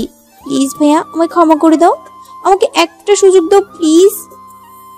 এখান থেকে বেরিয়ে যা। পারছি, কি ভুল করেছিলাম সেদিন, এই ভুল আমি আর দ্বিতীয়বার করব না। আদনানও ভাবছে ক্ষমা করবে কিনা। বিকেলে জুইও অনেক বুঝিয়েছে, অনেক তো মনোমালিন্য হলো, কেউই তো কষ্ট কম পায়নি। সামান্থা এগিয়ে আসলো আদনানের দিকে, তারপর পায়ের কাছে বসে পড়ল। প্লিজ ভাইয়া, এবার মতো মাফ করে দাও, আমি আর তোমায় ভুল বুঝবো না। কথাটা বলেই সামান্থা ফুপিয়ে কেঁদে দিল। আদনান সামান্থাকে দাঁড় করিয়ে শক্ত করে বুকে জড়িয়ে ধরল। 2 বছর পর আদনানের পরিবারের সবাই হসপিটালের করিডোরে দাঁড়িয়ে আছে। সামান্থাকে ওটিতে নিয়ে গেছে। আদনানের শরীর ভয়ে ঘেমে একাকার হয়ে গেছে, কারণ সামান্থার অবস্থা একেবারে ক্রিটিক্যাল। বেশ কিছুক্ষণ পর বাচ্চার কান্নার আওয়াজ শোনা গেল। আদনান দৌড়ে ওটির সামনে চলে গেল। নার্স তোয়ালে পেঁচিয়ে 2টো বাচ্চা নিয়ে এলো। কংগ্রাচুলেশন মিস্টার আদনান, আপনি জোবাজ বাচ্চার বাবা হয়েছেন। আদনান সেদিকে কর্ণপাত না করেই বলল, সামান্তা, আমার সামান্তা কেমন আছে? নার্স মাথা নত করে নিল। এ কি নার্স, বলছেন না কেন? আমার সামান্তা কেমন আছে? আদনান, আপনার স্ত্রী আর নেই, উনি মারা গেছেন। 2টো বেবি কনসিভ করতে ওনার খুব কষ্ট হয়েছে। আমরা বাচ্চাটাকে বাঁচাতে পেরেছি, কিন্তু ওনাকে শত চেষ্টা করেও বাঁচাতে পারিনি, সব আল্লাহর হাতে। আদনান নার্সকে ঠেলে ওটিতে চলে গেল। সেখানে সামান্থার নিথর দেহ পড়ে আছে, হাতে এখনো ক্যানলা লাগানো। আদনান সামান্থাকে ডাকছে চিল্লিয়ে, কিন্তু সামান্থার কোনো রেসপন্স নেই। সামু, প্লিজ উঠো, দেখো আমাদের 2টো মেয়ে হয়েছে। প্লিজ সামু, তুমি আমাদের এভাবে একা ফেলে চলে যেতে পারো না। তুমি না বলতে তুমি ওদেরকে খুব ভালোভাবে মানুষ করবে, এটাই তোমার মানুষ করার নমুনা। এভাবে ওদের ছেড়ে চলে গিয়ে।